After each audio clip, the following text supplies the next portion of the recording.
What's going on? Welcome to Dramatic Demonstrations. Come blow up the chat. Let us know where you're from. We're excited to have you guys here. We got some special stuff. What's going on, everybody? Yeah, Russell and I got some cool things to share. I'm so excited for today. It's gonna be fun. This is going to be a very dramatic-y, demonstration-y day. It's going to be a lot of fun. And so I'm curious, where are you guys from in the world, and why do you want to do a dramatic demonstration? And you want one of these sweet jackets. I'm not going to lie, this is probably the coolest jacket I've ever seen in my entire life. What's up? I'm so excited to see all you guys over here in the chat. This is awesome. We're stoked to have you guys here. This is going to be a lot of fun. We have a fun agenda planned out for you guys. We're going to share some cool speeches that we've given in the past. Yes. That shaped the world. In fact, one of these speeches, we've been running Funnel Hacking Live for 9 years now. My favorite time on stage is the presentation we're about to show you guys. It was the very first time we introduced this concept of dramatic demonstrations. The only people who've actually seen it were people who were at Funnel Hacking Live like 3 years ago. Yeah. And so you guys get to see it for free. We're not going to charge you anything. We're so excited to kind of give you guys a foundation about what it is, why it is. And like I said, it was one of my most fun, favorite presentations of all time. And that's just one of the two things we're going to be doing today, which is going to be awesome. Yeah, that's awesome. We're going to start out with what is a dramatic demonstration. You've probably been hearing about it a lot. I wonder what you guys think it actually is. Maybe we should start that way. And then at the end, you're like, oh, it's actually this. Because some people think, oh, is it a challenge? Is it a webinar? Is it an ad? Like what? I'm curious what you guys think. You probably heard us talk about it, or maybe they haven't heard it at all. Maybe this is like, what are they talking about? Why are they wearing weird jackets? I think the presentation would help. But yeah, I see people posting. So post in the comments like, what do you guys think it is? Yeah. Or what is it for you? Have you ever done, just kind of get ideas? There's a little confusion, it looks like. Yeah. We're going to clear up a lot for you guys today. It's going to be really fun. It's going to be fun. Yeah. So the first thing we're going to do then, as I think we'll cut over to in just a minute, let's watch this. And please get a piece of paper out, take notes. There's 5 steps I'm going to walk through. We're going to share with you guys on stage on what this is. I don't want you to miss them. So 5 things, fill in the blank as we go. And I want you guys to don't I know you're at home by yourself doing whatever, or you're at your office watching this, but pretend for a minute that you're at Funnel Hacking Live with 5,000 people around you. There's chaos, there's stuff. This is where you're actually pretend like you're experiencing it, and you'll experience it different. The hardest thing we have, showing people videos and stuff later, it's it's hard to feel. It's put yourself, immerse yourself, pretend like you're there, and play all out. If we're asking, if we're telling you to raise your hand, raise your hand, be part of it. If you do that, you'll experience it different than if you're sitting there just hanging out. So be engaged, and I promise you that it'll make the whole experience a million times better. Yeah, and the biggest takeaways you guys are getting, hit them in the chat also. I'm going to go watch that chat. And it's fun. Yeah, I'm going to watch you guys. I'm so excited to see what you're seeing for the first time. I'm actually jealous of the first time epiphanies you guys are about to have. It's going to be fun. So fun. Should we give a prize? We'll give you a prize. We'll figure out something for the top biggest takeaway. So as you see him, drop in the comments down below. Brian, pumped. Should we show it to him? Let's do it. All right, queuing up the very first dramatic demonstrations presentation ever from Funnel Hacking Live. Let's go. Roll the tape.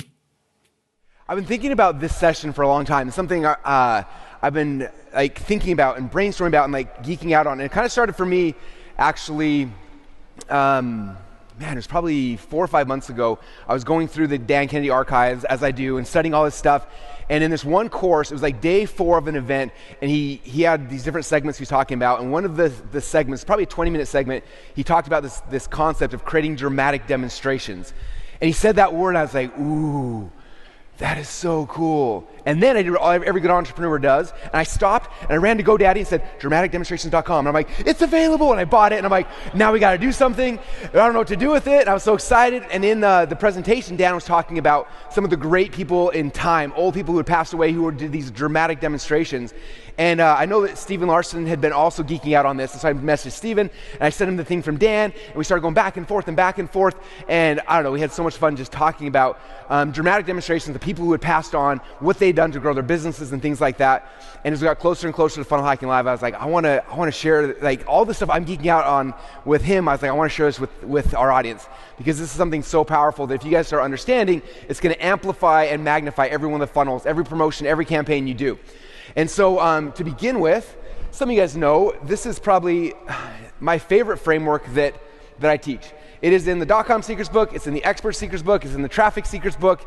It's the only framework that made it in every single one, because it is the most important framework that we have as funnel hackers. It's hook, story, offer. And I could do a whole 3-day event just on hook, story, offer. We're not going to do that, but I've told you guys from the very beginning, if something in your business is not working, it's always either the hook, the story, or the offer. If If your ad's not working, it's either the hook, the story, or the offer. If your landing page isn't working, it's either the hook, the story, or the offer. Your sales message not working, hook, story, offer. Upsell not working, webinar not working, high-ticket coaching, it's always one of these three things. And so people will pay me insane amounts of money for consulting, and I'll come in, and it's really funny because like, Russell, help me fix my business. And I'll say, show me the entire business. And they show me the first page, and they're like, what's wrong with this? I'm like, well, it's either the hook, the story, or the offer. Which one do you think it is? And they're like, well, the hook's pretty good, but the story's kind of lame. I'm like, yeah, we should try that better. And they go to the next page, and they're like, what should I do here? I'm like, well, it's either the hook, the story, or the offer. What do you think it is? And they're like, the offer's not that good. I'm like, yeah. And that's how I consult. So I just gave you guys a $100,000 consulting day. There's my big secret. And so this is my this is my favorite framework. And as Stephen and I were talking about going back and forth and geeking out about this, we realized there's one other step, and it's a step that I haven't ever publicly talked about. It's not something I've ever shared before. But as we started looking at this, it was interesting because we were like, where does this piece fit in? And the piece we're going to talk about today is called a dramatic demonstration. And what's interesting is the dramatic demonstration is actually the thing that launches the hook. It's the thing that gets people excited and anticipation before they even get to the hook, the story, or the offer.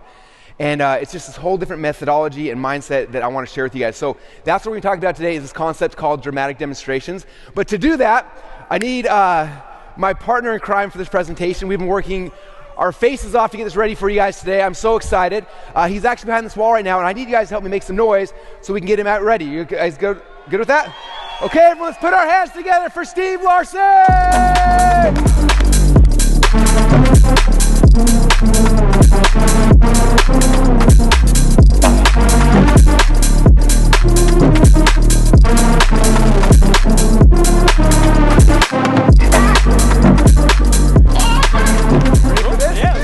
You guys all ready for this? Woo!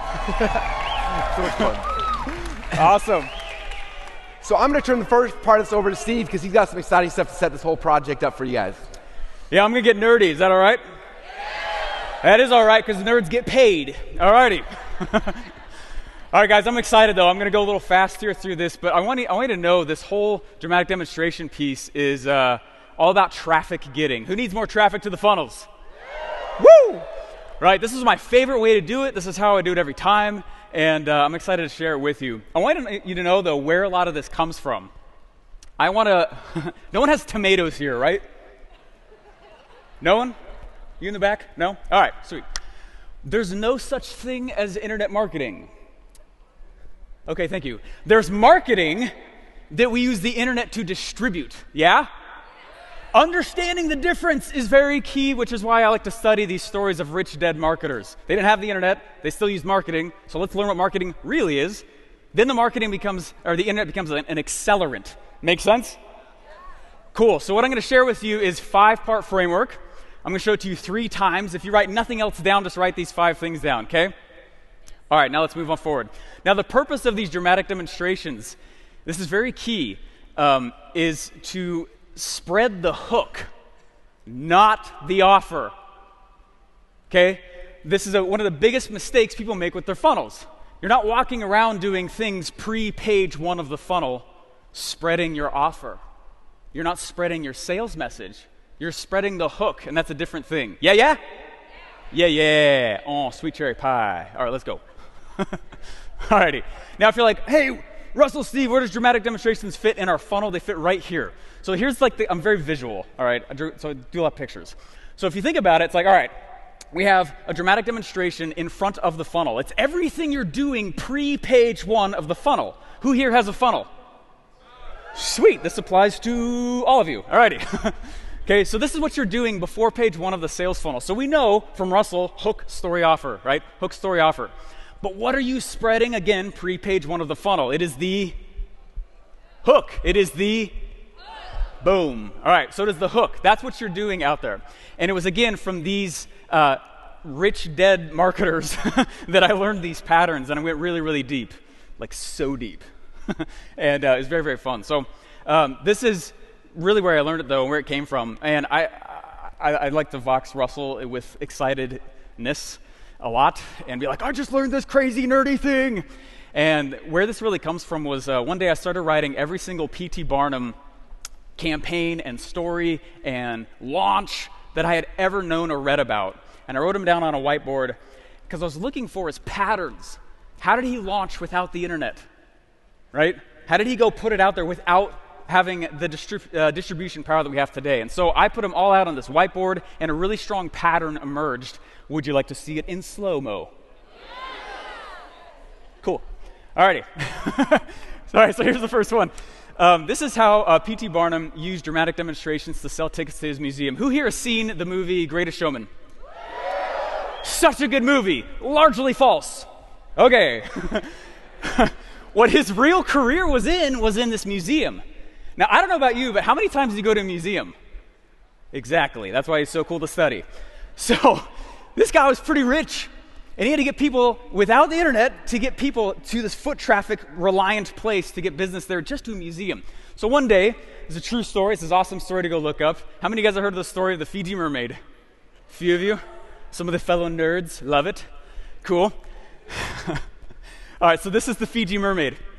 And in 1842, fishermen caught a mermaid off the coast of Fiji, and they brought it to New York to show it to P.T. Barnum. And P.T. was looking at this thing, and this is towards the beginning of his career. And he looked at this, he goes, oh my gosh, this might bring people to my museum. So he's like, I'm going to bring this, I'm going to bring this to my museum, and hopefully it gets foot traffic to my museum. But I'm going to do it really dramatically. So what he did is he went and he grabbed a whole bunch of naturalists, and he started firing them until one of them would say it's a real mermaid. Okay? Don't do that, okay? FTC didn't exist, all right? All right? All right, but if you'll notice, though, I'm going to start putting this 5-part pattern up in the top right corner. So the first step he does is he gets credibility, which is what you're going to want to do for your offer or anything you launch. All right? Second thing he did is he started leaking letters to the press. This is in New York City. Leaking letters on purpose to the press between him and a doctor as to the realness of this mermaid. Do you think this is a real mermaid? Oh, yeah, this is a real mermaid. I'm typing. They're writing, sorry.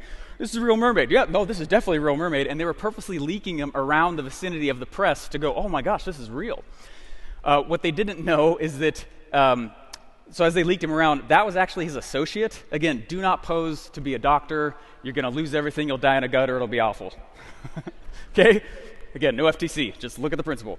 So he goes and has these letters back and forth with his doctor. And this is a key step, though, is he starts to inform mass media that something is coming.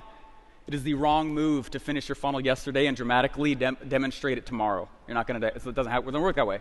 So he informs and preps the minds of mass media. Third step, he sends this doctor over to Philadelphia. Doctor, okay? And it was a very specific, highly researched hotel. So he goes to this hotel, and he says, hey, I want you to go over to this hotel, and I want you to show the mermaid to this very specific landlord. He's like, all right. So he goes and he checks into this hotel, and he's like, please share with me this amazing mermaid that I hear so much about, and let me bring my friends. Well, all the landlord's friends were editors.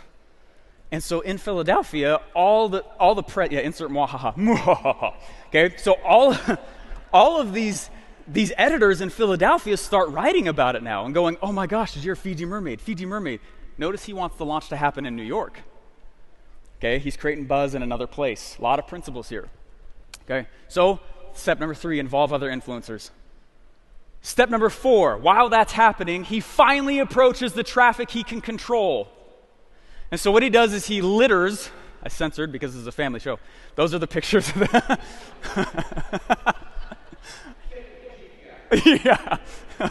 I'm a goofball, I always will be. All right, so, and it says manwhile as well. So meanwhile, I got D's in all English. Meanwhile, P.T. Barnum distributed 10,000 pamphlets in New York City saying, guess what? The Fiji mermaid is going to be in my museum, but only for this 1 week. He doesn't say it's available all the time. Another key lesson. So he sends the hook to traffic that he can control or own. All right. The final kill shot in this whole thing is he invites every single newspaper in New York to cover this event. The mermaid's coming to my museum. Every single newspaper comes, every single newspaper covers the story, and his career takes off and explodes. Okay, so the 5th step of that is he finally goes, remember he warmed up mass media, He's going back to them and saying, remember I told you I was going to do that thing? I did that thing. And they all come back and they cover the story. And he takes over and hijacks mass media that way. Yeah? Oh, give me a sweet cherry pie. That's awesome. Sweet cherry pie. That's some good stuff. Okay, now I want you to think about this. By comparison, what kind of dramatic demonstration did you make on your last funnel release? Yeah, I heard wah wah, right? Think about that. Is it in, oh, Russell, am I really one funnel away? Yes! Are you really one demonstration away? Probably not.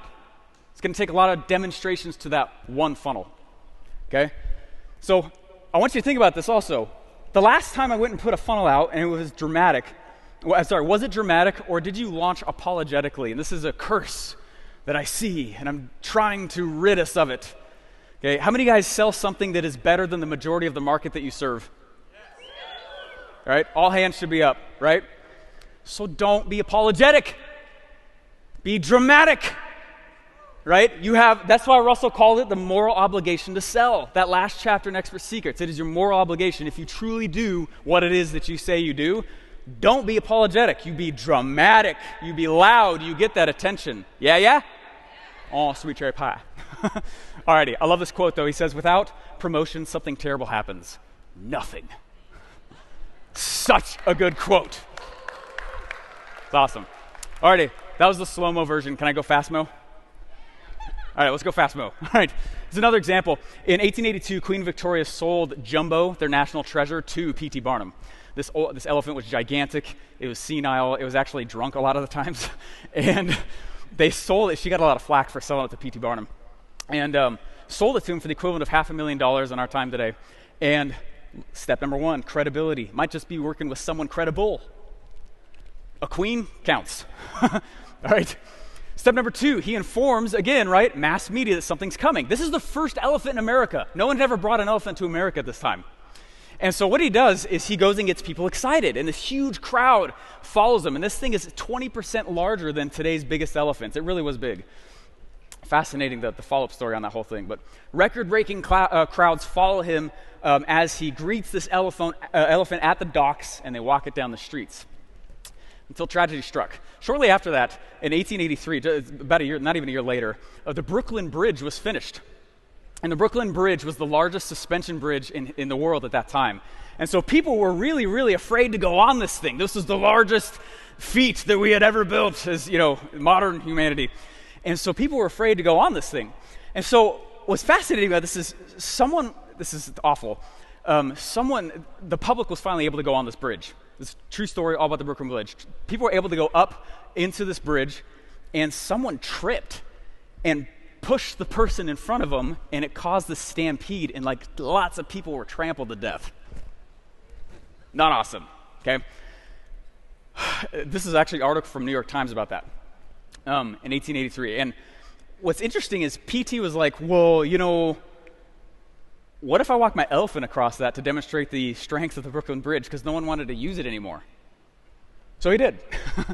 And they're like, you know what, we need to get someone to, because no one would get on this Brooklyn Bridge anymore, even though it's this large, engineering feat. So he doesn't just go across with one. That guy got 21 elephants and 17 camels. See, that guy went big.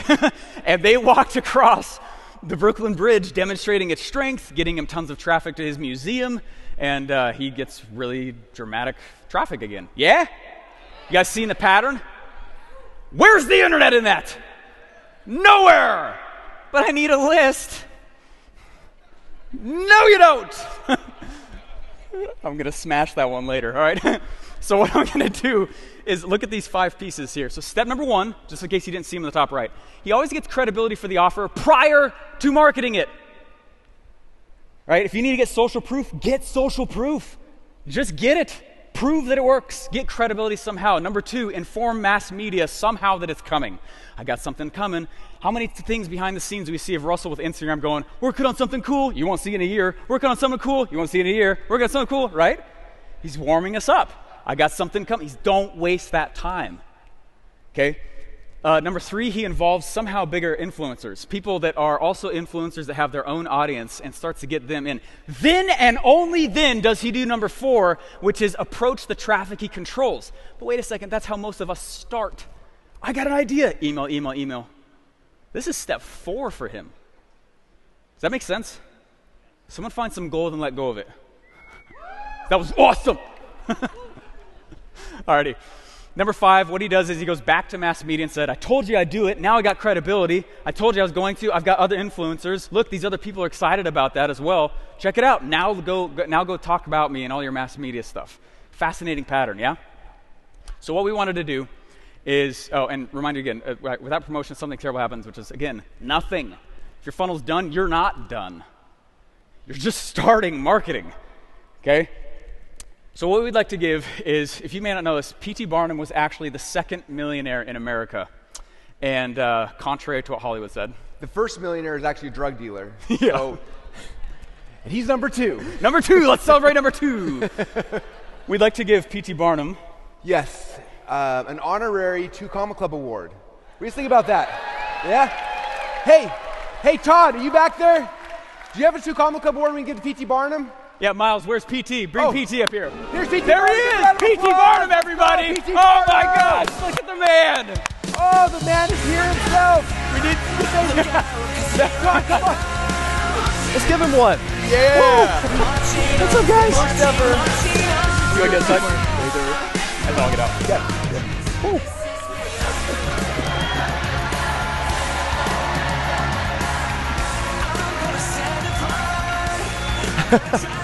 Awesome.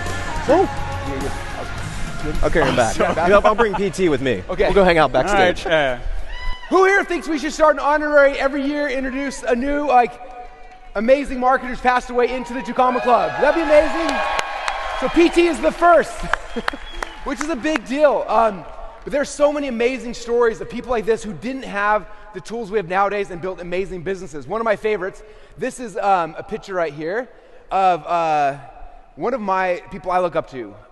This is a guy named Farmer Burns, and he was a wrestler back in the late 1800s, early 1900s, and he was famous for being a wrestler, but also a wrestling coach, wrestling trainer, and he also developed the very first ever mail order course, and this is actually a picture of the course right here. I found a few originals on eBay, which is amazing.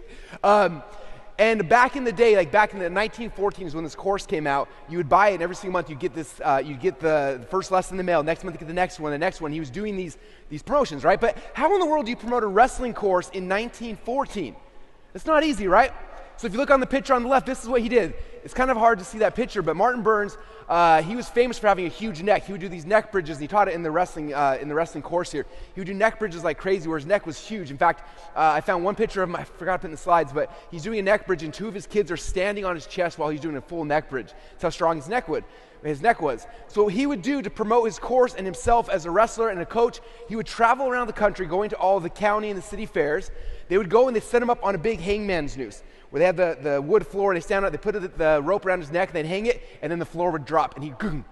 And what happens to most human beings when they get dropped 6 feet from a hangman's drop? Their neck breaks and they die. Okay, not Farmer Burns. He'd sit there, he'd hold it, and then he'd whistle Yankee Doodle Dandy. Okay, he did this thousands of times across the country to promote himself, his business, his marketing, and his wrestling course. And so these kind of things are like what we're talking about. How do you create these dramatic demonstrations to get people engaged and interested in the things that you're doing? And we're going to show you guys a bunch of case studies today of just things that we've done in the past that hopefully inspire you guys about ways to actually promote your funnels and get more attention for them. It's awesome. So, I don't know if I'm going to try that one. I've been working on it. For example, here's my neck. It's getting bigger. Man, look at that baby face. All right. Whew. It's the only picture I could find with this calendar in the back. Once upon 6 years ago, I remember asking you, Russell, what do you put on your calendar? And without thinking, Russell said, events and launches.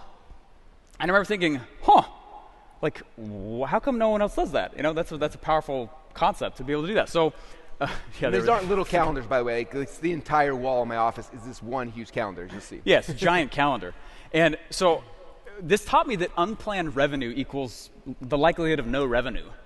All right, so these are pictures. Hopefully it's okay if I share everyone's calendar with you. So I've been doing the last 5 years, you guys. Now you know. Yeah.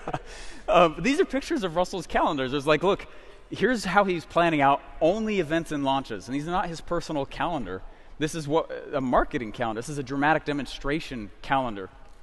And so I started doing the same thing several years ago. And it's funny, every time I feel my wallet getting a little light, it's because I can look at this calendar and realize, oh, I haven't been planning anything. Why should I expect the wallet to be heavy? Does that make sense? Does that make sense? Yeah. Yeah, sweet cherry pie. I want some pie right now. I don't know why. Anyway. But this is a big one, though. All right, this is a big one of Russell's. And think about that elephant example, marching the elephants across. That took him 2 years to plan. That was active planning involved. That happened in May. He's stretching himself thin across lots of months trying to plan this thing. Okay, but that's the point, is dramatic demonstrations take planning. They take time. And having a calendar there is a superpower for you. So can I give you guys a challenge? Yep. Yeah. It'll be one day. It'll be one moment, not 30 days. Okay, ready? You need to have a physical wall calendar near you. And you need to use it to plan out all your dramatic demonstrations as far in advance as possible. And you might be thinking, Steve, Russell, I'll just use my personal calendar. No, you won't, because that's your personal calendar. Sound good? Sound good? Sound good? I love repeating myself. It's so nice. You might be thinking to yourself, Steve, Russell, oh my gosh, I don't have a physical wall calendar. Buy one. They're on Amazon, by the way. That's where I order mine, and they ship them to you. They'll be home before you get home. Yeah, They're they'll beat you. 2022 wall calendar. That's it. Amazon. Boom. You might be thinking to yourself, hey, Steve, Russell, I don't have a wall. Liar. Okay. Get one. Okay. Y'all have a wall. Yeah. So besides looking at like where this principle is in past history, I want to show you some more examples of what it does in the present and where you can see it happening. Okay. So these are other things that it gives you. I'm a huge Kevin Hart fan. I think he's awesome. He's the man. Kevin Hart's awesome. He was the first actor, though, to be collecting first comedian to be collecting an email list for 5 or 6 years. He'd do stand-up comedy every single night and say, you guys want more of my jokes?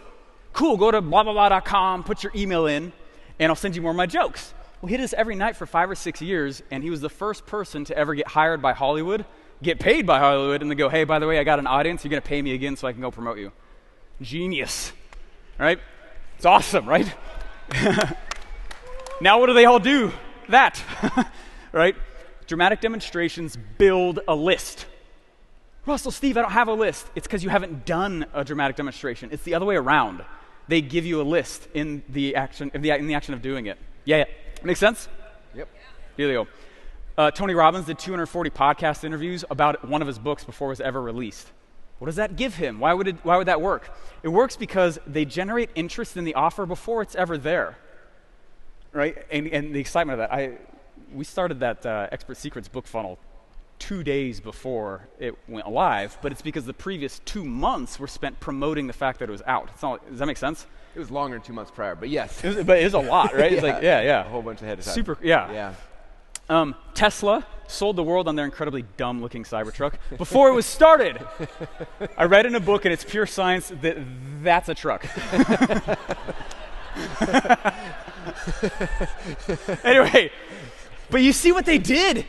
They went out. It's not even out still, right? I mean, I don't see them around. I mean, for good reason. Look at it. But dramatic demonstrations, Elon Musk, if you ever see this, I love you. Let's hang out. Dramatic demonstrations ensure that your idea is even good before you put it out. Who wants to waste months or years putting a product out, building it behind the scenes, not even knowing if anyone wants it? That's risk. I'm very risk adverse in that way. Hollywood sends their actors out on tour, right? And what's powerful is most, if not all, their money is recouped during this release, their product or movie release. They make all their money back and recoup the cash that way. Right, MCs, same thing. Think of an MC. Dramatic demonstrations are basically the hype man for your funnel. Okay, they're the hype man for the funnel. That's what happens ahead of time. If there was no Devon, Russell and I would suck up here, right? Just kidding. He sets the way. He sets the way, right? But there's an important principle behind that, though. They're getting an excitement for the main event altogether. You want to tell us about that one time about Expert Secrets? Yeah. So how many of you guys remember when we launched the very first viral video we did with the Harmon brothers? How many of you guys remember that? So just so you know, Harmon Brothers are not cheap. In fact, the cost for the cost up front for them to make this video was $500,000, which is like, whew, first time you write a check for $500,000 for a 3-minute video, you're like, is this a good idea? This seems really dumb. I hope my wife doesn't find out. Anyway, so, but it got done. They're like, hey, the video's done. Like, do you guys want to go like use it? And I'm like, well, it seems so anticlimactic. Like, I got to make some noise because I got to make sure things don't flop because we spent $500,000 on this thing. And so I was like, well, what do we do? What do we do? And I didn't have the verbiage at the time to say we should do a dramatic demonstration, which now you all have. But I was like, we got to do something. We got to make this thing big. And so we put on a launch event, a dramatic demonstration, which is where our nude squirrels came from, for those who know that backstory. If not, well, that's the story for another day. All right, so this is what we did. We decided to launch a YouTube video. So just, again, this isn't even a whole offer. Like, this was us to launch a video on YouTube. We put on a dramatic demonstration. What we did is a couple things. Number one, we rented out the Boise State football stadium, which those of you guys who know Boise State football stadium, we're famous for the Smurf turf, right? So it was all blue. It was amazing. So we rented out the Boise State football stadium. Prior to that, we wrote down a list of 400 of the biggest stars and channels on YouTube. And you were here for this. I sat in my car for 400 times. For like almost a day with a little video camera, like, hey, what's up, Mr. Beast? My name is Russell Brunson. I want to invite you to a blah, blah, blah, blah, blah, blah, blah, blah, blah, blah.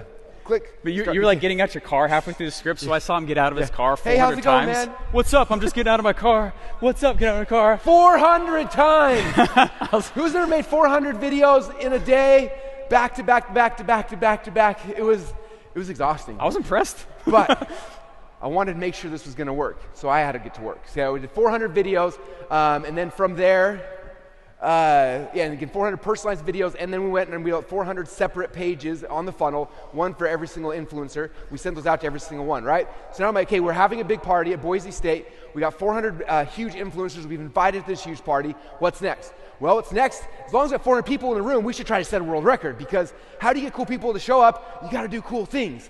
So I asked Dave if he could call around and find out what would it look like for us to win a Guinness Book of World Records for the largest bubble soccer game of all time. And so he called around, found out that we needed to have at least 100 people playing a full bubble soccer game. And so then we're like, cool, let's get 100 bubble soccer balls. But that's not an easy task either. We had to source bubble soccer balls from 5 different states to go and fly them all to Boise, Idaho, to be on the Smurf turf for this event. So we did the viral video launch party. Then we put on these bubble soccer balls, and we played the biggest game of bubble soccer in the history of the world. And everybody who was there that night had a chance to become a Guinness Book of World Record holder, which was kind of cool. And then we also paid Gary Vee to come out and do a Gary Vee presentation, which was really, really fun. He made fun of Josh Forty in front of all of us. We all made fun. It was really funny as well. And that's what we did to launch a YouTube video. One video. Okay? And then that video went viral and made us a whole bunch of money, but people knew about it, right? It wasn't just like, oh, here's a video set alive. Hopefully it does something good. It's like, no, I'm not going to hope for anything. I'm going to blow this thing up. We're going to light it on fire. How do we do that? We created a dramatic demonstration to get people to talk, to get people to notice. We had 400 influencers in that room who were all tweeting the video, sharing it, posting pictures of them playing bubble soccer with the nude squirrels and the prospectors, and like we had the characters of the video come. Like, it was a huge thing that created a whole bunch of noise. So when that video came into the world, it had this platform to push it off into the world with. I got nervous when we put the nude squirrels in the men's bathroom after that. You ever come to ClickFunnels? They're just pictures of squirrels. It's hilarious. It's cool. It's so okay, funny. so I want to show you guys, I think the next, okay. So I want to show you guys the dramatic demonstrations that we did prior to the Expert Secrets book launch. Because I think a lot of you guys probably saw this. This was, how many years ago now? 4 years ago? 4, something. We launched the Expert Secrets book. And most of you guys see a funnel and email come out like, oh, cool, Russell launched his book. But there's a lot that went into that ahead of time. Layers of dramatic demonstrations. So I'm going to walk you guys through kind of the different steps so you can see them. Because I'm showing you these things like, I'm hoping that you're going to pick things like, oh, I should do that, I could do that, I could do that, and start getting ideas for you to start layering on these dramatic demonstrations for your campaigns. Okay, so when we first launched the Expert Secrets book, prior to launching it, just like P.T. Barnum, 4 or 5 months prior, I started the process, okay? Now, I'm not a blogger, but I started a blog at the time, and I said, I'm going to blog this whole journey. So week number 1 was calling my shots. I said, my goal is to sell 1 million copies of my new book, and I'm going to take you guys on the journey. And I sent that out to my list of promotions. We got everyone, and everyone's like, you're writing a book? Nobody even knew. This is how I launched the campaign, was to call my shot. This is what we're going to do. This is where we're going with this whole process. Okay, I'm writing this book, and we're going to try to sell 100,000 copies. Okay, and I started this weekly blog to start documenting my journey. okay? So then week number 2, then I did the second step in the process, which is assembling the Dream 100. So all my team got in a room, and we sat down, and you can see here's the pad of paper. And we started writing down who's the Dream 100 in every single industry we can get to gather to be part of this book promotion. Okay, P.T. Barnum did it, getting other influencers in. Same thing we did. Who are the other influencers we need to be part of this? So it's not just me yelling into the wind about my book. I want to get everybody yelling about the book. So step number 2 was assembling the Dream 100. Okay, and then after we found out who these people were, we started sending them stuff.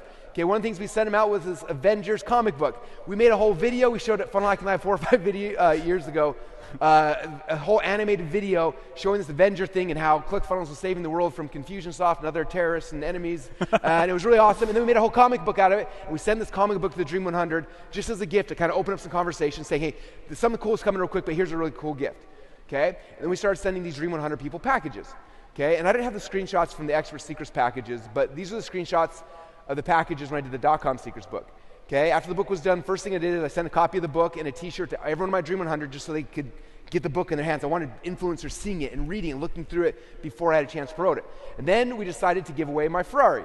I'm not a car guy. I won this Ferrari, just sat in the garage for a long time, and I was like, if I'm going to sell a book, I might as well give away a Ferrari. That's dramatic. Might as well. And so I took a picture of this Ferrari, and I said, okay, I'm going to give away, whoever sells the most books, you get a free Ferrari, which is a great hook for affiliates, by the way. They were really excited. So we sent that out. But then I'm like, okay, well, they're like, just so you know, influencers have a very short attention span, like gnats. I'm like, I need to remind them that this is happening. So we went on eBay and Amazon and everywhere we could find, and we found 400 of these little Ferrari keychains. And we ended up sending these keychains out to all the Dream 100 people like a couple weeks later. And then a couple weeks later, we sent them out a letter with a $20 bill because we were paying out $20 commission for every book we gave out. And so these mails kept getting people. So my influencers kept getting these things in the mail saying, Russell's launching a book. Oh, I could win a Ferrari. Here's a keychain about a Ferrari. Some people we send like actual physical like mini Ferraris in the mail. And then we sent out these things just letting people know like this is coming. Start talking about it. And then what happened is all these influencers started like bragging, I got Russell's book. Ooh, chapter 3 is so cool. And they all started talking. The noise and the buzz started happening. And people were mad that they didn't get it. Oh, yeah. Like they started, where's my book? You know, how come I'm not on the list? Like, I'm sorry. Getting that buzz going, warming up that media. So good. Okay, that's week number 2. Now week number 3, start moving into the next thing where I'm talking about, like, I finished the book. I finally got it. I submitted it to the publisher. And then I was like, well, the book's done. I wanted to like do something cool, and so I literally, and some of you guys were in the room for this, at the time, Funnel Hacking Live was like 4 weeks away. This was crazy. We had just moved to our new office, and I emailed, or I voxed all of my inner circle members at the time saying, hey, I just finished my book. I'm going to do an event next week teaching this stuff. Who wants to come? And they all freaked out, and a week later, we did a 3-day event called, it was the very first ever Funnel Hackathon, where I went and taught all the principles of the book. I did this for a couple reasons. Number one, I wanted to teach it, but I wanted to get the video clips of me teaching different pieces so we could turn those into ads and videos and promotions. Plus, now I had the top tier of my mastermind group who all were just taught my book at their feet. I taught them, right? And now and they're going crazy online, like, this is amazing, Russell taught this and this, and they started talking about it, created more buzz, created more dramatic demonstration. Okay? From there, I can't remember why I put this picture. Oh, this is Funnel Hacking Live 2 weeks later. Same thing. I started teaching the principles from the book here at Funnel Hacking Live in front of the audience. So before the book was done, I'm teaching these sessions so people see what's coming. They're getting excited, creating more anticipation. I'm talking about it on the podcast, all sorts of places I'm talking about it, right? I really like on this one too, where you're like, hey, look, watch me. He's calling a shot right here. He's like, check this out. Join me as I go sell 1 million copies of the book. Hopefully it happens, you know, but he's like, come on with me and do this. He's calling the shot. He's saying, this is where I'm going, follow me. I love that part of it. So cool. So many people joined in with that. Yeah. And then here, as I'm recording the audiobook, it's not just I record an audiobook and don't tell anybody. I'm making a big deal out of it. That's a dramatic demonstration. I'm in studio. This is what's happening. I'm talking about Instagram, on Facebook. I'm showing the things. I'm like, who wants a copy of the audiobook? And people are blowing me up, and I'm leaking copies of different chapters of the audiobook to people, and they're like, I listened to chapter 1. It's so cool. Creating noise, creating buzz, creating excitement. Okay? These are all things happening as we're leading up to this book launch. Okay, then I got invited to Dean Graziosi and Joe Polish's $100,000 group. I go there and I teach the principle from the book. All these people are hearing about, they're freaking out. I'm getting the video clips of that and I'm leaking it out to the internet, right? So happening there. And then this was one of the fun ones. When this book was coming out, everyone's like, well, give me a copy, and I didn't have a copy back yet. So we took the entire book and we printed it on blank paper. So you see Dave holding it here. There's no words on this entire book. It's just the cover. So I took that, I sent it out to all 400 influencers on my Dream 100 list, my Dream 400 list. Dream 400. And it was just a blank book. And what's so funny is I started getting people messaging me, dude, I got your book. I started reading it. It's so good. This is awesome. I was like, You're lying. Wasn't out. I know who's Gotcha. telling the truth and not, because there are no words in that book. It was just a blank book. Other people were so excited they opened it, and they're like on Instagram and Facebook doing Facebook like, I got Russell's book. Oh crap, there's no words yet. He's something wrong, and they're all freaking out. People message, like it was just, It's but again, beautiful. It's beautiful. leading up. I was crying, tears of joy. Tears of joy The were marketing coming out. god smiled that day. From there, after that, I was like, we had some of the pages done, so I took the first, I think the first 3 or 4 chapters, and we put it together a campaign. And so then I made a little mini version of the book. It was just the first 4 chapters, printed them out. I had a big sticker on the front saying, by the way, this is not the real book. Don't think it's this mini. And I sent that out to the 400 people. Now they had a chance to read the first couple chapters. But they keep getting these messages and these things in the mail over and over and over again, finding out about it. I sent them letters about the launch coming up. And then I went back to our own audience. What, step 4, right? Yeah, yep. Step 4, I went to our own audience. Like, hey guys, this book's coming out. Who here wants to get the first 3 chapters, the PDF version? And back then we were doing many chats, so I made a bunch of videos and said, just, here's the video right here. Put a video in, link down below, and we'll send you out a link. And we built a list of, I can't remember what that list was, 15, 16,000 people. It's crazy. Who got the audio chapters, or the PDF version of the first 4 chapters before the book even came out. Okay? From there, then I said, man, I should dress up like Batman because I'm a little kid. We should, yeah. With the Batman suit. So, yeah, he's awesome. I'm gonna keep going. So we bought a Batman suit right here, and then made a video of me dressing up like Batman. And so here's a clip of this part of the video I'll show you. Quick.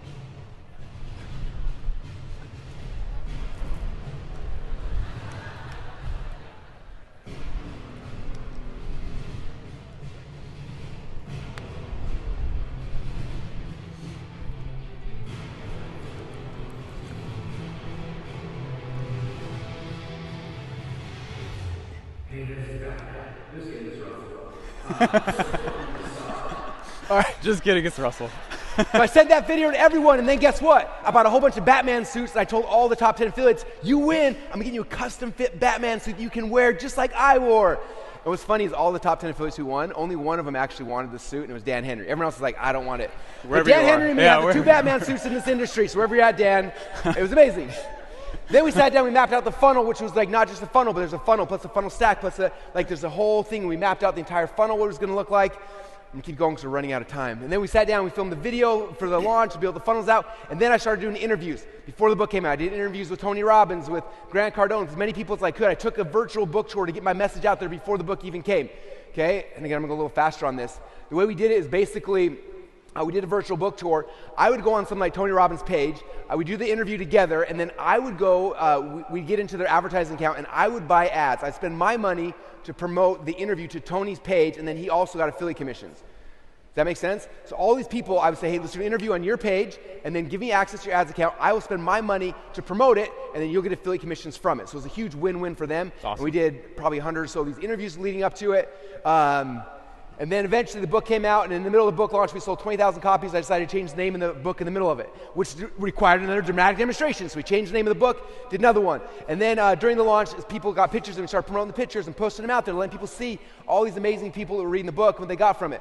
After the funnel went through, we found out that we were making $32 average cart value. So we went back to the affiliates and said, how about this? I'm going to guarantee you every free book you give away, I'll give you $20. So I sent all the affiliates a $20 bill in the mail, along telling them that, and then we did a whole week where every affiliate got $20 for every book they sold. Sold even more, right? The affiliate wars started happening. People gave away bonuses. We sold tons of books. And then I'm like, in the middle of this launch, like, we should do another dramatic demonstration. And so Howard Berg, who's actually in the room right now, Howard Berg is the world's fastest reader. He is a rock star. I was like, Howard, do you want to fly out to Boise? Let's give Howard a round of applause. Woo! Amazing. I said, Howard, fly to Boise. You're the world's fastest reader. Do you want to read Expert Secrets live in front of everybody? And then I'm going to quiz you afterwards. And so he read the entire book in like 4.5 minutes. Crazy. And then I was like, hey, let me ask you questions. And like, he knew the answer to every question I asked. It was insane, and sold so many books. Okay? And they kept going. After that, me and Steven did an Expert Secrets Masterclass, a live 3 event to sell the book live virtually. They kept going and going and going. And that was to sell my free plus shipping book. Are you guys getting this now? All right, that's a dramatic demonstration. Fast mode. Let's go some fast mode. One more example of this. One that we're doing right now is a challenge where we're like, hey, we're going to show you guys how to use content to get leads. And so people are like, all right, if dramatic demonstration's purpose is to spread the hook, not the message, not the offer. Remember that. What does that mean? Well, a quick example of that is on this page right here. It's like, hey, is this for me? And I'm saying on here, I can't read that, but it's like, look, are you sick of Sucker's bad platform for your contents right now. Are you tired of? Anyway, then click right here, right? So anything we're doing in front of our funnels is a dramatic demonstration. So on a value ladder, you can see right here, dramatic demonstrations ascend customers up the ladder. So you think of it, dramatic demonstration leads to a funnel. Cool, you like that funnel? Come to the next one, right? So you're at the end of each funnel, bringing someone to the next one. It's how you ascend people between funnel to funnel to funnel to funnel in your value ladder. Make sense? Dealio. All right, I love this one more I'm going to show also. you guys in the last 42 seconds, which should be fun. FHL. Every year I get 5,000 or 6,000 of you guys to come in a room, and it is not a little process. And so you'll notice throughout the month, throughout the year leading up to Funnel Hacking Live, we're doing dramatic demonstrations to keep popping sales. How many of you guys got one of these little bags in the mail leading up to Funnel Hacking Live? Yeah. So we took all 17,000 people who had ever come to Funnel Hacking Live in the past, and we sent them this mail, right? And then they got this, like, what is Russell sending me? And they opened it up, and inside was a letter talking about NFTs. What does NFTs have to do with Funnel Hacking Live? Not much. But we made it, right? Because it's all about finding like what is a hook that you can do a dramatic demonstration about. So NFTs are hot. Tom Bill used tonight doing a late night session talking about NFTs, which is gonna be so cool. And so I was like, we need to make a dramatic demonstration about that hook because the hook is hot right now, right? So I sent these packages out in the mail. We started emailing the list of people who come in the past. We did this whole thing because we created NFTs for every single Funnel Hacking Live that happened, right? And then I did a dramatic demonstration. How many of you guys came to that dramatic demonstration? Virtually? Okay. Notice I did it at like midnight. I was like, everyone does webinars at 3 in the morning. If I want to be dramatic and get people in, we got to do a midnight webinar. So at midnight, I went live to the world, and I talked about NFTs, right? And I showed you guys that every FHL you've come to, you have a chance to get an NFT. And so I talked about the very first FHL. This is the first NFT. And then I showed the after movie of FHL, the very first one, and everybody watched it. And then we gave them the NFT. And I did the second one, and the third one, and the fourth one, and the fifth one, and the sixth one, and the seventh one, all the way up to this one. And what was crazy is we had, I think, 1,000 people at midnight watching this dramatic demonstration. They literally had to watch 7 promo videos for Funnel Hacking Live in a row, and then we gave them their NFTs, and then what I do? Sold tickets to Funnel Hacking Live. Okay? What a cool way to get people to sell tickets to come back in, is creating a dramatic demonstration like that. All right, I think I pass it back over to you now. Sounds good. We good? We're great. Yeah, we're good? You guys good? I got one more story. We're good? All right, we're going to go for it. All right, this is, you guys remember Greatest Showman? Remember Jenny Lynn? I hated in that movie when they alluded to the fact they might have had an affair. That was not true at all. P.T. Barnum was wildly, he's very committed to his wife.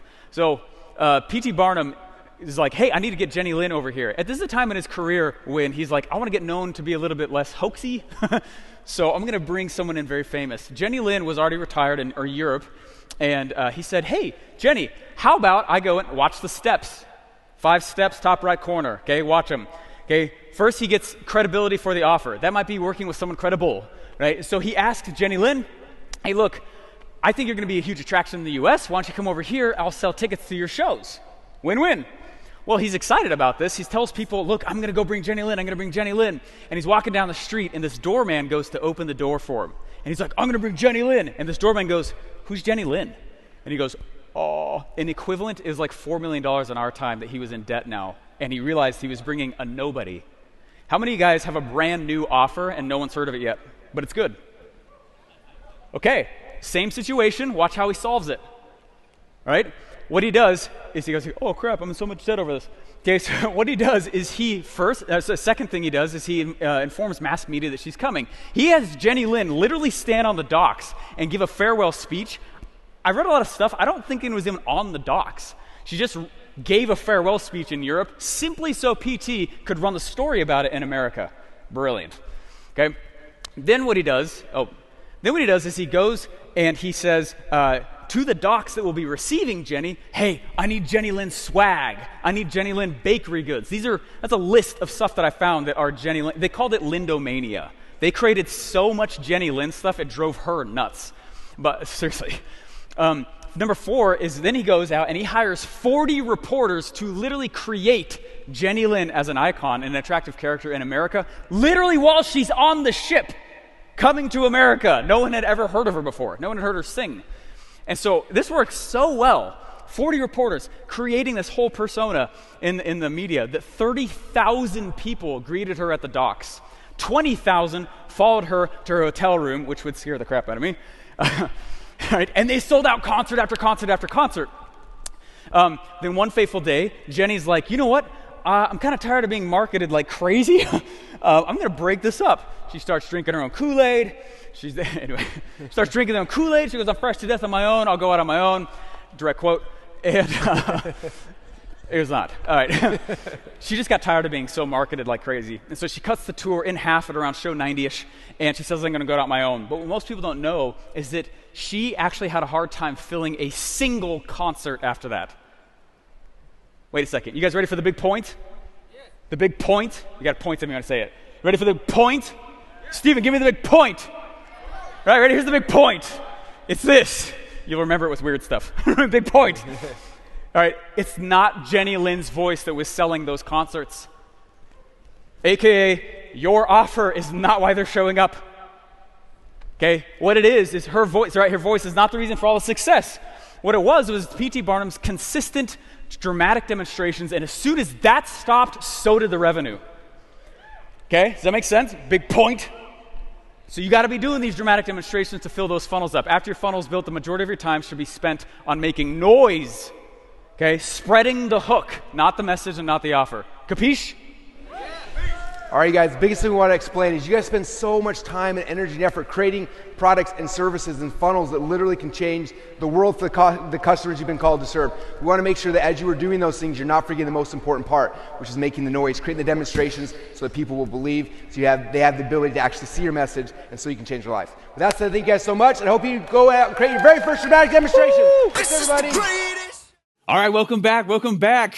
Was that awesome or what? It was so good. Oh man, I don't want to pat ourselves on the back, but that was. I'll do it once again. Experience that again. It was one of my favorite times ever being on stage. It was awesome. It's so fun. And actually, I would love to know. It's been fun to see what takeaways you guys have been having. We've been in the chat with you guys there, but let us know. What was the number one thing, if you just went and implemented a single thing from what you just learned about that would make you more cash? What is that thing? Go blow it up on the side. Whenever I go to any event, I'm always looking for the thing. The reason why is my very first time I ever went to an event, I remember the time I had my Potato Gun DVD, and the guy on stage was talking, and he shared this one idea. And I can't remember exactly what it was, but he was split testing pages, and he was like, I split tested a red headline versus a blue headline, and I can't remember which one. One of them won by 30%. I was like, that's crazy. It was this one little idea. I took it back, I went to my page, and I changed the color of my headline, and sure enough, my conversions went up by over 50%. I was like, that one idea gave me a 50% raise. It blew my mind. So for all, just that session alone, if you guys got one idea, that could literally, some of you guys could double, triple, quadruple your business from one idea. So what was that gold nugget that you found that's if I get nothing else from it, that alone was worth the price of admission. Of course, it was free to be here, but the price of admission. So yeah, let us know, because that's if you miss the gold nugget, then what a shame. But also, it's you'll see other people's gold nuggets too. Maybe oh yeah, that would be really cool for you to do. So yeah, please blow up the comments with those. Yeah, and honestly, you think about we shared a lot of rich dead guy stories, right? But then there's also a lot of live examples of how people are doing dramatic demonstrations today in their own business, and that's my favorite part about that speech, where it's cool theory, but this is real applicable stuff. Yeah, it's really cool. Yeah. Now, after that first Funnel Hacking Live, we saw people go out there, and a lot of people trying things, some people not. A lot of questions coming back in. So when next year's Funnel Hacking Live came out, I was like, Steve, I had so much fun last time. Do you want to do that again? And you said, yes. Yes. And so how do we don't want to do the same presentation again. What's the next step? What's the next level? And I think the part of people that people struggle with is figuring out, it's the copy side thing. They understand conceptually, but how do you craft things right? And I remember you going back and forth prior to it. You talked about, we mentioned a little bit in the first presentation, but offer hooks, going deeper into that part of it, which is kind of what year number 2 was all about. You want to talk a little more about what it is and why? Yeah. Honestly, the offer hooks piece, that part right there, the whole point is just to get somebody to say, tell me more. Right? And so you're using the dramatic demonstration to push out that specific type of offer hook. Yeah. When you think about it, it's this isn't about launching just another offer. It's how can I launch a piece of copy that gets people drawn to me to say, tell me more? And that's what this next one's really about. Yeah, it's so good too. Yeah. This is one of those things that it seems simple, but then when you walk through the whole process, it's just oh, this is amazing. So I'm pumped to rewatch this with you guys. But if we're going to watch it again, we need your energy up. We need you to be excited. You stand up for a minute and just stretch it out, shake yourselves out. This is a dramatic demonstration. It's not sitting on your couch and relax day. It's about the energy we need to bring to the situation. Because again, right now you're in a room with 5,000 other funnel hackers talking about this stuff, and you're about to learn it for the very first time. So bring that energy to it, and it'll be so much more fun. It's going to be awesome. So this next one is my personal favorite one. I love this one. Guys, you're going to love it. All right, should we cue the film? Let's do it. Yeah, should we do it? Let us know. What's up? All right, cue the film. Let's do it. Oh, what a great day today. I'm excited to talk about one of my favorite topics, which is dramatic demonstrations. We're going to show you guys case studies, examples, everything that is going to help you guys to be able to run with it. In fact, this session, we're talking about dramatic demonstrations. The next session, we're talking about it. And tonight, Mr. Dan Kennedy is going to be talking about it as well. So you can tell that there's a big emphasis on this, and it works because we're talking about it a lot. In fact, I was just doing the stats behind the scenes. Since last time we all hung out at Funnel Hacking Live, our companies have done 12 dramatic demonstrations, resulting in like 35 to 40,000 people into continuity. This is how important it is. How many of you guys like to have 30 to 40,000 new people in your continuity by this time next year? Okay, so there you go. And maybe you get less, maybe you only get 10,000 people in continuity. How many of you guys with 10,000 new people in continuity completely change your life forever? What if you totally screw up, don't get 10,000, only get 1,000 new people in your continuity by this time next year? How many of you guys with 1,000 people paying you 50 to 100 grand, $100 a month, radically shift your life forever? Okay, so that's why this stuff is so important, okay? So the title of this presentation is The Hooks to Launch Your Dramatic Demonstrations and the Stories to Rewrite Their False Belief Patterns so they will sign up with you and stick with you, okay? Last year, we did a presentation called Dramatic Demonstrations, which was the first time we introduced this to the community. And this is basically part 2 of that presentation, which I'm really excited for. The spot this fits into the linchpin model is right here. Now, one thing I want to state before we go into this is after you've gotten your membership site built and you've got your Mifke funnel created, your Mifke funnel, you can launch that and you can start getting people to join your continuity right away. Right? I told you guys that the Mifke offer, the Mifke funnels we do initially is focused on warm traffic, right? Or excuse me, hot traffic. People who know you, like you. And so as soon as you get continuity Mifke, you can launch and start getting members coming in. Now, this is the next phase. We're going to start growing and scaling your continuity program. You want to be able to pay paid ads. You want to go to warm cat traffic and cold traffic. That's where these dramatic demonstrations kind of fit. And they fit right here inside the value ladder, or excuse me, inside the linchpin. Okay? Someone will register, they go down to the Mifke and they join your continuity program. Okay? Now, to do this presentation, last year I had a special guest on stage to do this presentation with me, and it was probably the most fun hour I've ever had on the stage. And so when we were preparing version 2 of this presentation, of course, I wanted to bring him back. During last year's presentation, we actually gave P.T. Barnum a 2 Comma Club Award, which is amazing.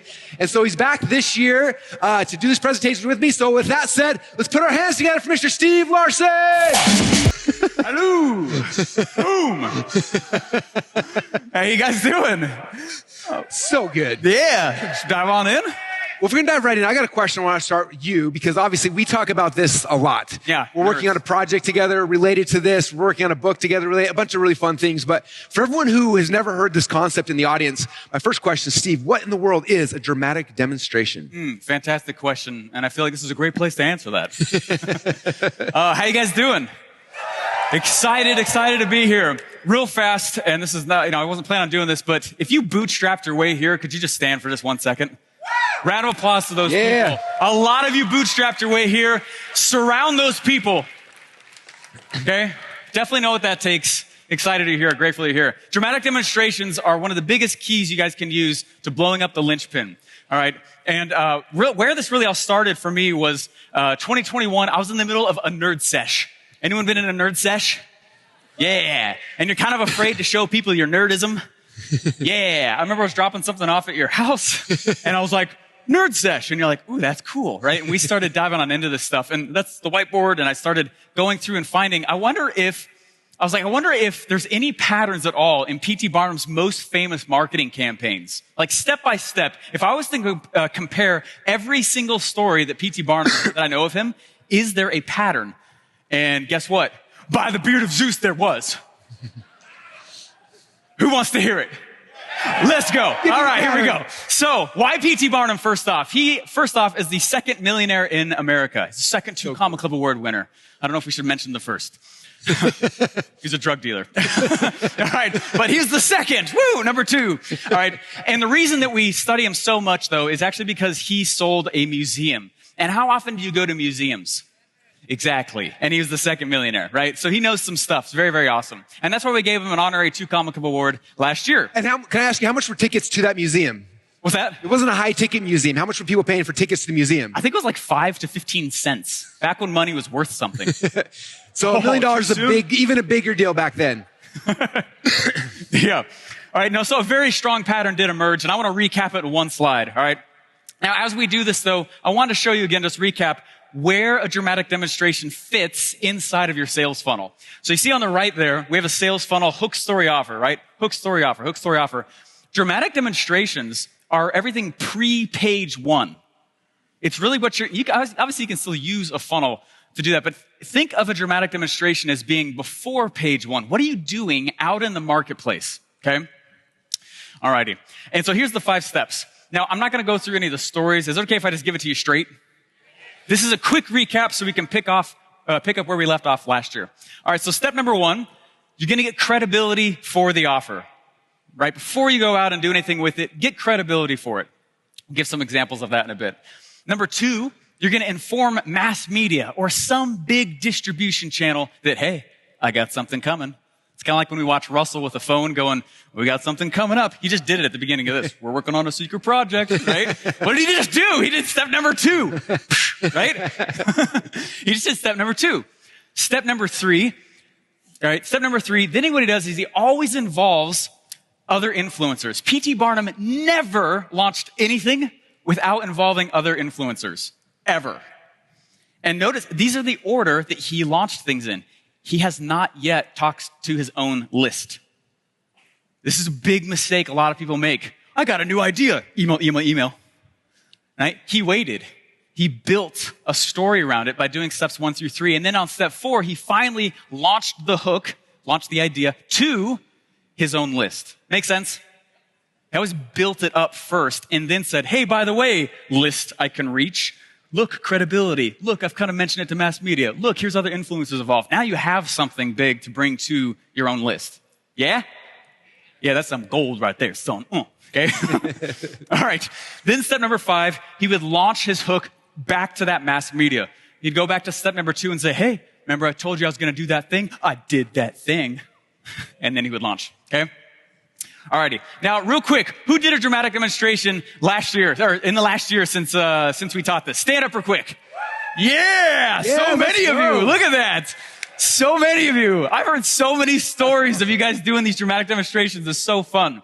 It's awesome. Very cool. Now, again, raise your hand if you were here last year and saw what we talked about. Keep your hand up. Keep your hand up. If your hand's not up, get with someone who was. Yeah, now there's a networking opportunity. Get those notes, okay? Yeah? Sweet cherry pie. All right, here we go. Now, the big point, though, is to remember that P.T. Barnum launched hooks. He never launched his offer. That was a huge pattern that I saw. We don't launch offers. We don't launch funnels. What we're launching is a hook. Can we dive into that? That's the theme of round 2 here, okay? But... such a weirdo, all right? It's like, anyone else funny in their own head? How's that going to prove past legal? Yeah, I was like, such a goofball, right? But, all right, besides attention, before we dive into that, what else does a dramatic demonstration give you? I want to recap real fast on what those things are. A dramatic demonstration actually builds a list. So if you don't have a list, it's not a reason for you to not launch. You get a list while launching. Ooh. Anyone have any gold? Could you let go of it? Drop some gold. Okay. That's good right there. Okay. A dramatic demonstration builds the list while you're in action. Now, of course, if you have a list, of course it's an asset, but don't think you need one in order to do a dramatic demonstration. For example, Kevin Hart spent 5 or 6 years doing stand-up comedy, and every night he would say, if you guys want more of my jokes, I love Kevin Hart. Any Kevin Hart fans? Oh, he's awesome, right? Okay. Now, he said, if you guys want more of my jokes, go to blah-blah-blah.com, and I'll give you more of put your email in, I'll give you more of my jokes. He did this for years before he was an actor.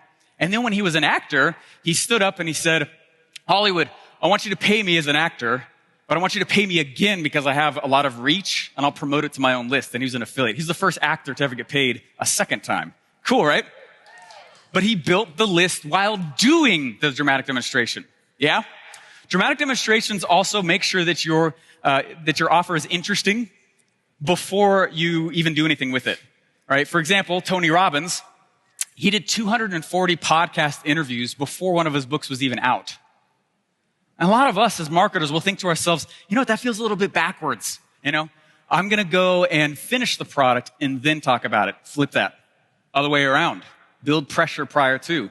Yeah? Okay, dramatic demonstrations also ensure that your offer has quality and interest before you deliver it. For example, Tesla sold the world on their incredibly dumb-looking Cybertruck before it was even started. Come on, Elon, I want to love you. That's a truck. Period. All right. Now, dramatic demonstrations also are the way that you can recoup the money that it might have taken you to even launch the project.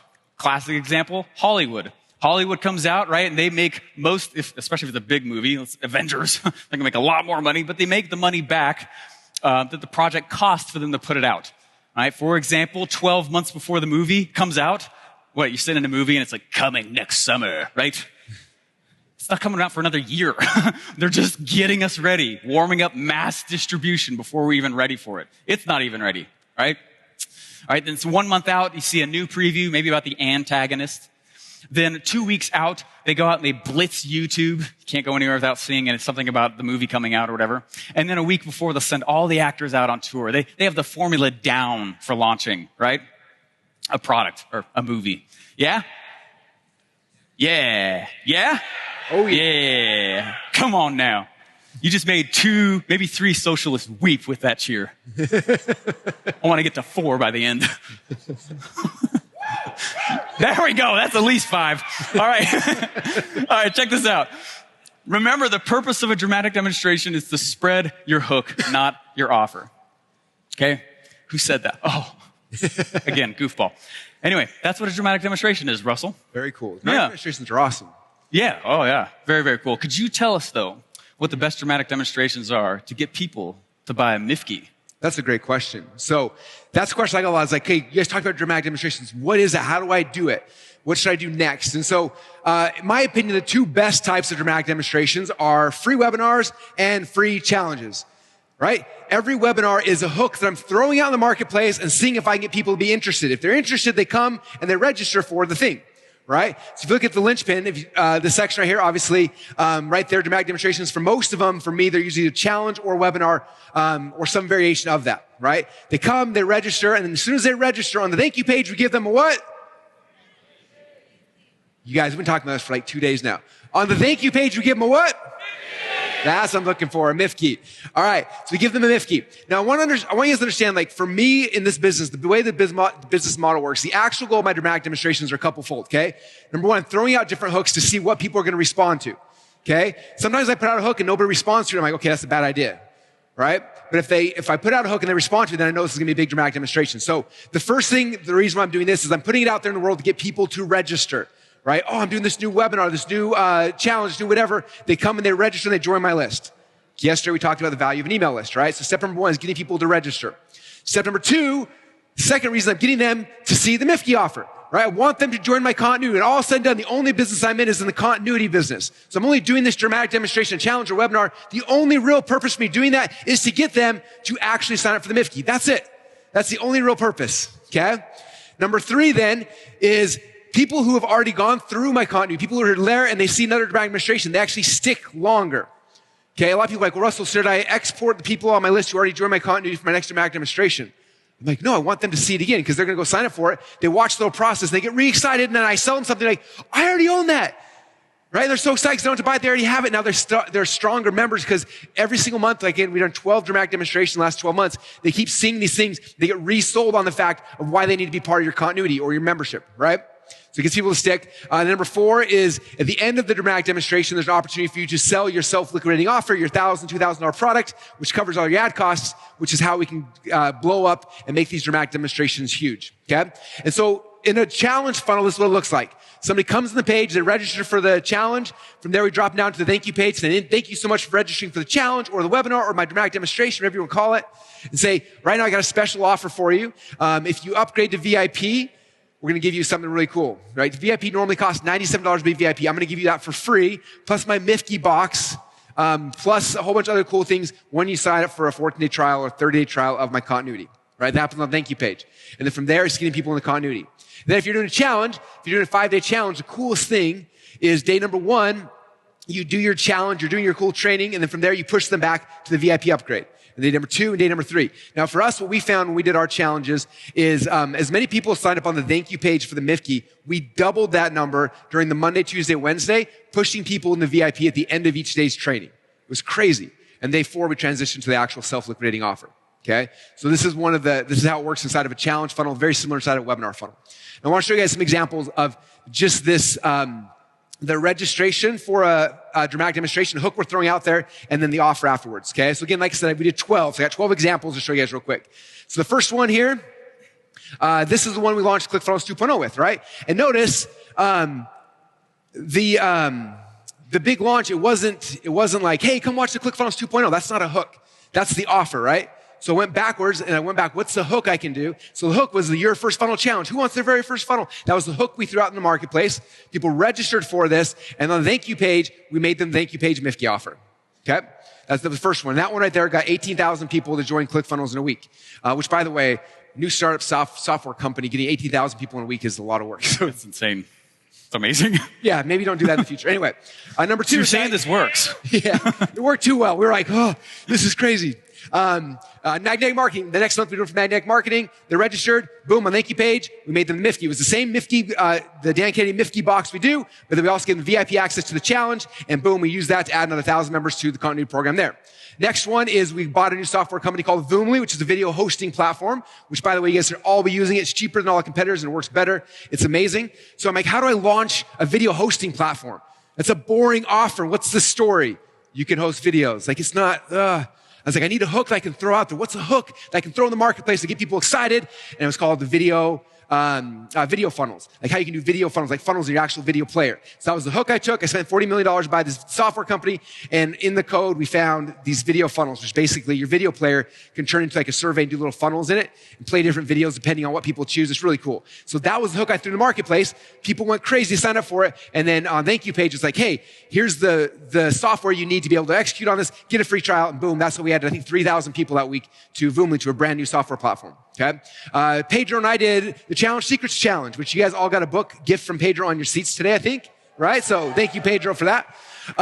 Same thing. People register for the challenge. Thank you, Pedro. Like, hey, you get VIP for free, and I'm going to give you my challenge funnel when you join ClickFunnels trial. Okay. And we added again, I can't remember, 3,000 or 4,000 people to ClickFunnels to that challenge. And then we did it again in other businesses. Okay. This one, we had our PLR funnel. So we did a dramatic demonstration, this thing about PLR, boom, the offer. Then we did another one, for Lady Boss. We did the 5-day cake challenge, and then boom, put people in continuity. Then we did supplement secrets. We did a webinar. Thank you page. Boom, put people in continuity for our bone broth supplement. Then we did another one, Dan Kennedy. Boom, people in thank you page into the other thing. Right? Notice the pattern. Over and over. Throw a hook in the marketplace. Another hook.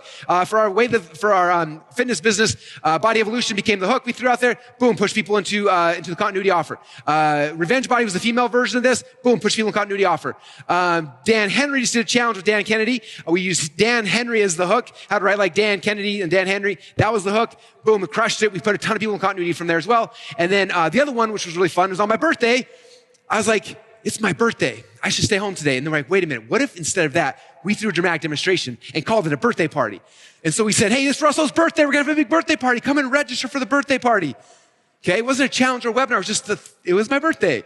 And people registered. And on the thank you page, over 400 people joined ClickFunnels on my birthday. That's 400 people. Great present. And this is, yeah, happy birthday to me. And this is my warm list. People who have probably heard me talk about ClickFunnels every day for the last decade. And 417 or something people joined on my birthday. So dramatic demonstrations don't have to always be a challenge or a webinar. It could be your birthday. It could be Christmas. It could be New Year's. It could be the fact you woke up this morning and you found your capitalist picture. And we want to celebrate by getting people, right? The number one key you have to understand is the goal is I want to create some kind of dramatic demonstration someone's got to register for. So on the thank you page, I can show them the MIFKI offer and I get them into continuity. Does that make sense? That's what these hooks are. You can throw them out very, very quickly, very rapidly. They don't always have to be these huge things. They can be as simple as your birthday. Okay? So Steve, my next question is like, now that we know that this is how we use dramatic demonstrations, how do we figure out what's the right hook that's going to get people to freak out and come and register and sign up?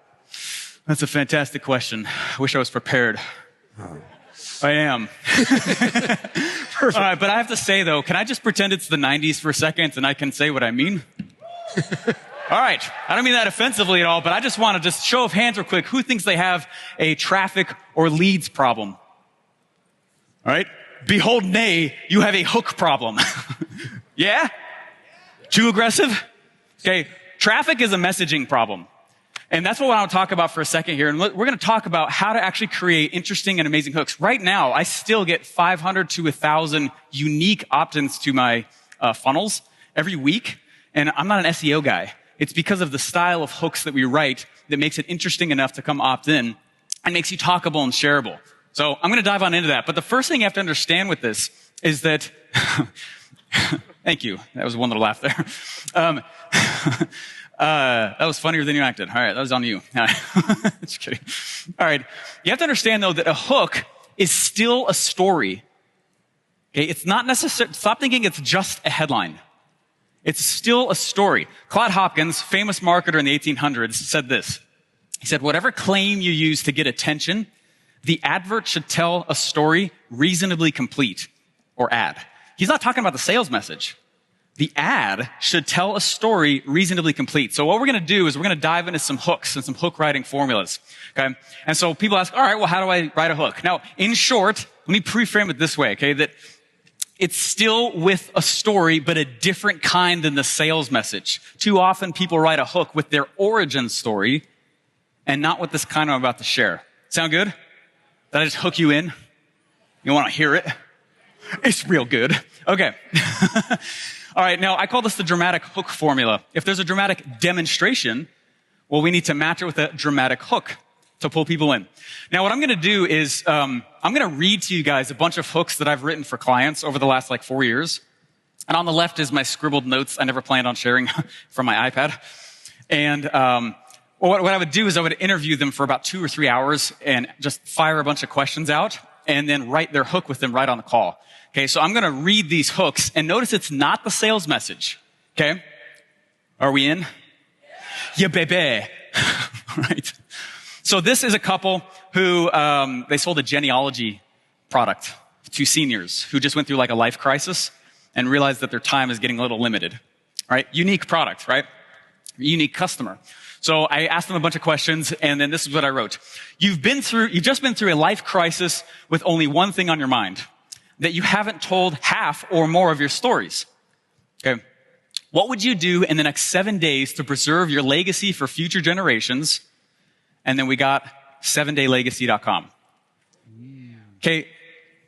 So I'm going to keep reading these. I'm not going to tell you the formula. What I want you to do is observe your emotions. And notice I'm not going to mince away from the emotional gut punch. Okay. I'm going to go right into it. And notice what I do with the domain name. When I have that, then I'll build the funnel. All right? That's the funnel now. The 7-day legacy. And also caveat, this is 4 years ago. I don't know if these URLs are even live still. Okay? Just let's stick with the hook things. Okay? Alrighty. So let me go to the next one. Alrighty. This was this is an amazing gentleman. I've kept all their names off too, but amazing gentleman, who helps people who've been diagnosed with diabetes later on in their life. Okay? And so I asked him a bunch of questions. And interviewed him for a while, and then on the call I wrote, every diabetic checkup now feels like the doctor is just guessing using your lifestyle. First line out, not shying from the emotion. Okay. Before diabetes, you had energy for your family. You were fearless in your goals, but feeling that same way now has become more challenging. Right? How could you take control over your numbers, know more than your doctor, and live fearlessly again? And we got fearlessdiabetic.com. Okay, you feel that? One of the issues with funnel building is many people title their offer. Stop titling your stuff. Your URL is not a label. It's a hook. It's a great way to pull a hook in, right? Let me keep going. All right, this one was, all right, a little spicy.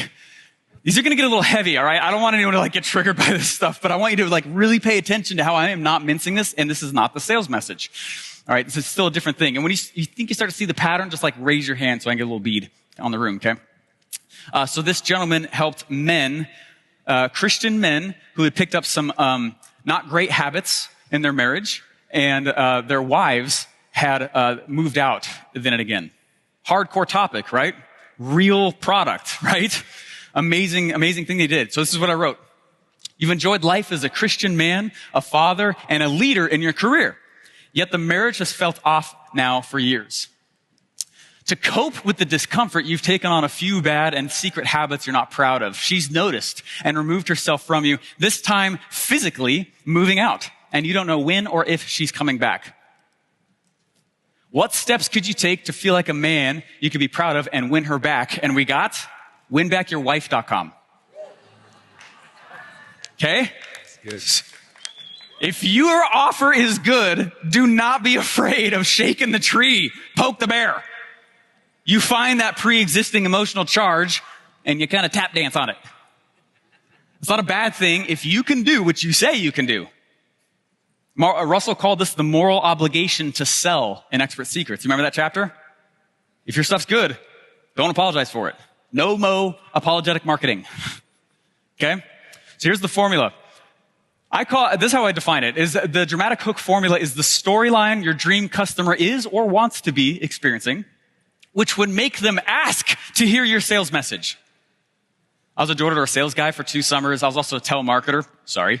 And no, it's awesome. But we were not allowed to go actually present the offer, which was the second part of our script, until we got them to ask one question. Guess what that question was?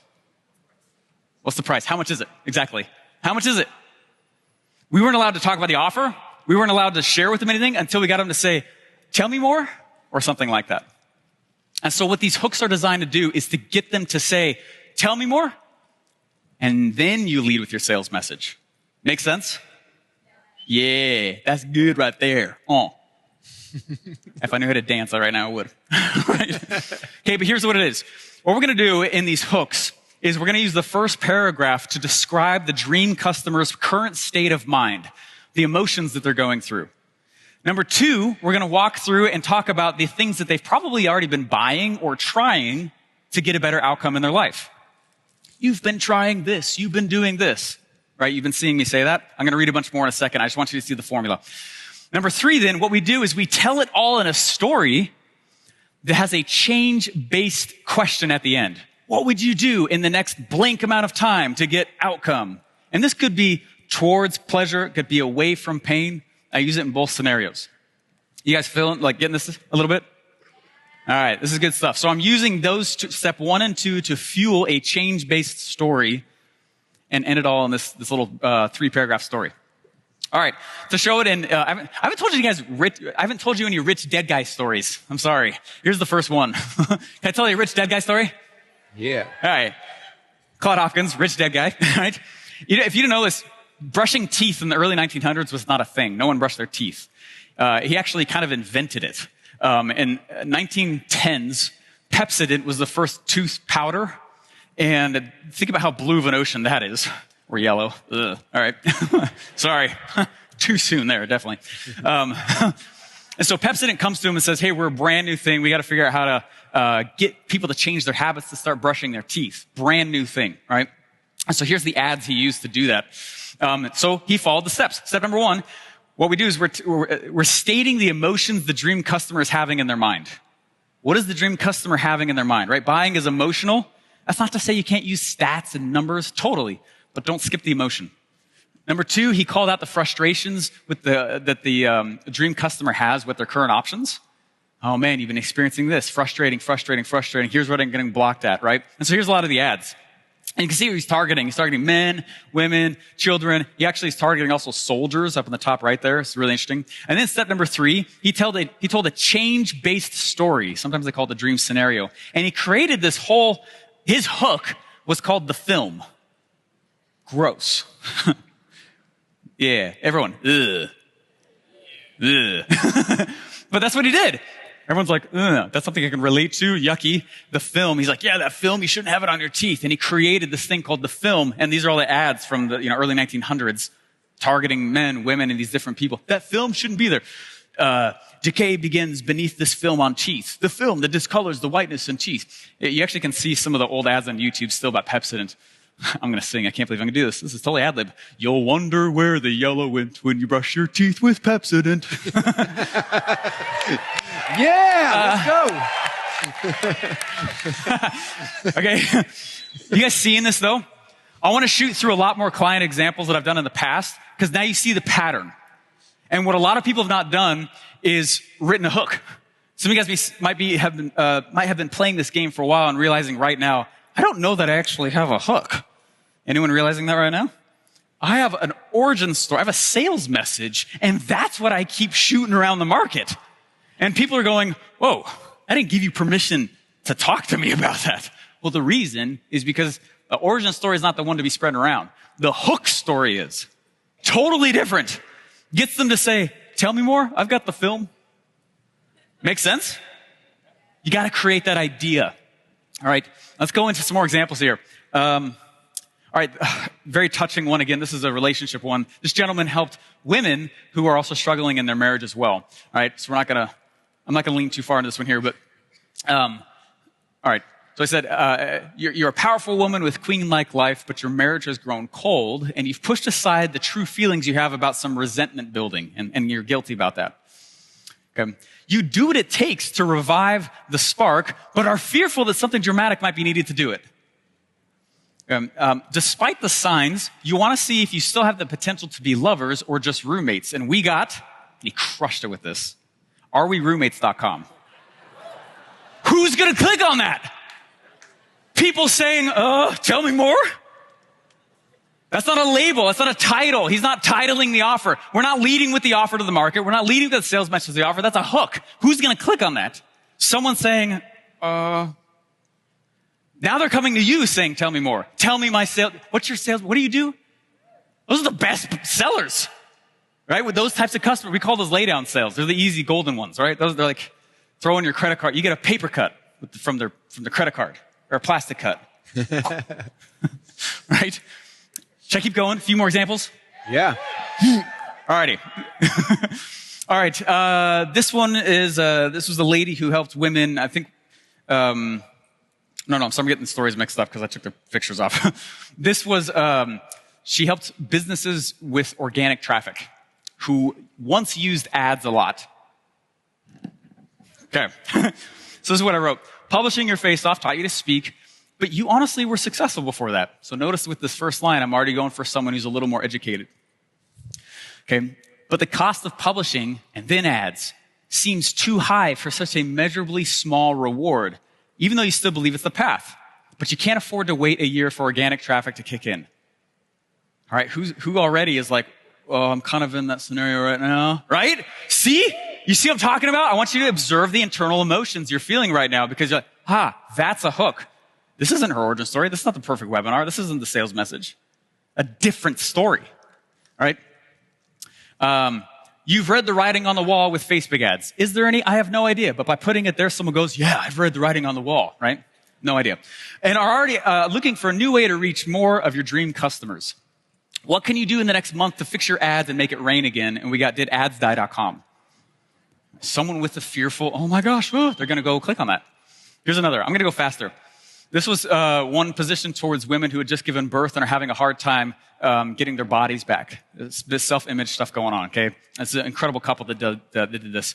So I wrote, of course, giving birth was magical, but it was also challenging. Honestly, though, there were really 2 new bodies born that day. Come on, that's some good copy. I'll pat myself on the back for that one. Right? You loved your pre-pregnant body, but also feel anger and sneaking guilt over the challenge it's been to reclaim your body. Looking in the mirror, you don't even like or recognize yourself. She's fueling these lines, by the way. I'm just assembling them. Okay. Silently, the greatest fear you have is losing your willpower to continue, and you end up giving in and inheriting your mom's post-birth body, genes, and genes. Oh, some spice on that one. All right. What would you do? This is part 3, right? Change-based story right here. What would you do over the next 6 months to look, feeling better than you ever did before giving birth? And this is actually her idea, notyourmamasbody.com. They slayed. Okay. This is, are you guys getting it? Anyone seeing why they have a traffic problem? There's tons of traffic. That's not the issue. You have a messaging issue. All right. All right. Let me shoot into this next piece here. I'm going to go quicker as well. Okay. Yeah. This was a gentleman who helped, people who have had a lot of health issues, but no doctor can seem to figure out what's going on. All right. Notice it's current. Notice we're not shying away from it. We're leaning right on. You've been experiencing unexplained health issues for quite some time now. Doctor after doctor can't quite figure out what's actually wrong with you. You've had a great career. He wanted to target people who have a business. And so we needed to put some qualifiers in to make sure the right person was clicking. You've had a great career, meaning if you didn't, you wouldn't click, and have done an okay job at not neglecting your self-care despite how busy you've been. But doctors almost seem to be throwing darts at a board named Western Medicine, guessing with your health. Right? What steps would you take to get your health back on track, feel better than you have your entire life? And he got, ismydoctorguessing.com. Oh my gosh. I was a little nervous on that one. I was like, can we even say this? I was like, okay. Lean in, baby. Alrighty. All right, a few more here. All right, and this is the one Russell was just talking about as well. This is Get Your Revenge Body. Anyone go to that one? GetYourRevengeBody.com? Yeah? Oh, okay. This is going to be a new audience. Might be some opt-ins here for you. There we go. All righty. This was targeted towards women who, in their late teens and 20s, felt like the life of the party but have lost it. Emotional? Yeah. Tap dancing on it. Watch this. You've been called the life of the party, and it's a title full of memories for you. You know what it's like to catch a man's sneaking glance. Ooh. Yet while life is great, other things have understandably taken priority in your life, right? Like a career, relationships, and maybe even a diagnosis. She told me one of the things is that her dream customer is someone who's had like a diagnosis, and they're almost kind of like scared of that, ashamed of it, right? Like throw it under the rug. Something's wrong with me. And so we put it in the hook. Even seeing pictures of yourself at a party now just leaves you secretly asking, is that what I look like? Great line she told us, so we're just assembling, right, in the formula. But though you've tried everything, sometimes it feels like your body's not working against you, and you're expected to accept the answer that it's just hormones and it's the way it is, nothing you can do. What could you do in the next 90 days to get revenge on the career you wish you had? The doctor's diagnosis, a relationship that went bad, or simply lost time by only using your body. And we got GetYourRevengeBody.com. Yeah. All right. This is one that I did. Life beyond your first funnels turned out a bit different than you thought. For some reason, your business feels stuck at the current size, while others with less impressive offers seem to be selling more than you. Boom, right between the eyes. Oh, yeah. And I want you to notice that what I'm writing here, notice how it's fueling the hook. It fuels the story in the ads. It's creating a theme throughout the funnel. I now go create organic content with that very same thing. I'm going, and anytime I get interviewed, I'm steering it back to, guess what stories I'm starting to spread? It's hook stories. It doesn't matter. It helps you become more protected from all the platforms and the changes going on out there. This is still the same theme that I'll drop in Facebook, Instagram, organic, paid, right? You guys seeing that? Now, while there might be differences, obviously there are between each platform, this is where I'm getting the theme for the things that will then throw them into the funnel. Nicely. Alrighty. Let me keep going on this one. Why? You're not new anymore. You've had success before, but seem to work harder for less money. You've certainly noticed the major transition online too. Is there? I don't know. But the person thinking that's going to click on it. People buy differently now, demanding automation, customization, and speed at the exact same time. What could you do in the next 3 months to reclaim your seat at the market throne table? Yeah. Get more attention than your business could handle and make your launches great again. And I got makelaunchesgreatagain.com. And I dropped that out at a very spicy time in our history. I lost a few followers that day, but it worked. Okay. Last one I'll share with you guys, last piece here, is I want you to also know that this hook story that you're creating, it's about them, not you. Right? You're telling a story of what they're probably going through that makes them go, tell me more. And it can be a fictional scenario. I don't even think this is live anymore. I had 16,000 unique opt-ins to this, which is fascinating because I only launched it one time. When you have a really strong hook, it's much more shareable because people don't feel like they're spreading your offer for you. They don't want to do that. They're spreading my hook. So this is the hook of a fictional scenario. Last example here. This is a good one. This is one of the originals I wrote when I started figuring this out. This was back in 2020. I wrote, doctor walks in to deliver tough news and says that unless you stop working in 90 days from today, you will die. What would your final offer be and how would you launch it so that it would fund the rest of your life? It was a tough hook, right? But yourfinaloffer.com is what I got. And this also became the questions that I asked all the people on the summit. hey, could you answer the hook for us also? It's awesome. You guys seeing this? Picking up what I'm putting down? Sweet. All right, so to recap again, we're telling the story of the dream customer's mind, like their state right now, the emotions. What's going on for them? Don't lean away from that emotion. They want help.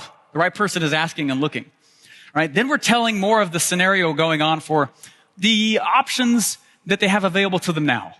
You've been trying this. You're doing these things. This stuff is happening for you, and it's still not quite working out. Notice what's cool about this too is they could be buying from your competitor and still click on your thing because they're frustrated with some aspect of it. It's awesome. Best people come from my competition. It's amazing. Then we're wrapping it up in a change-based story with a question at the end. Okay. Now, on your chairs, do you guys have this handout?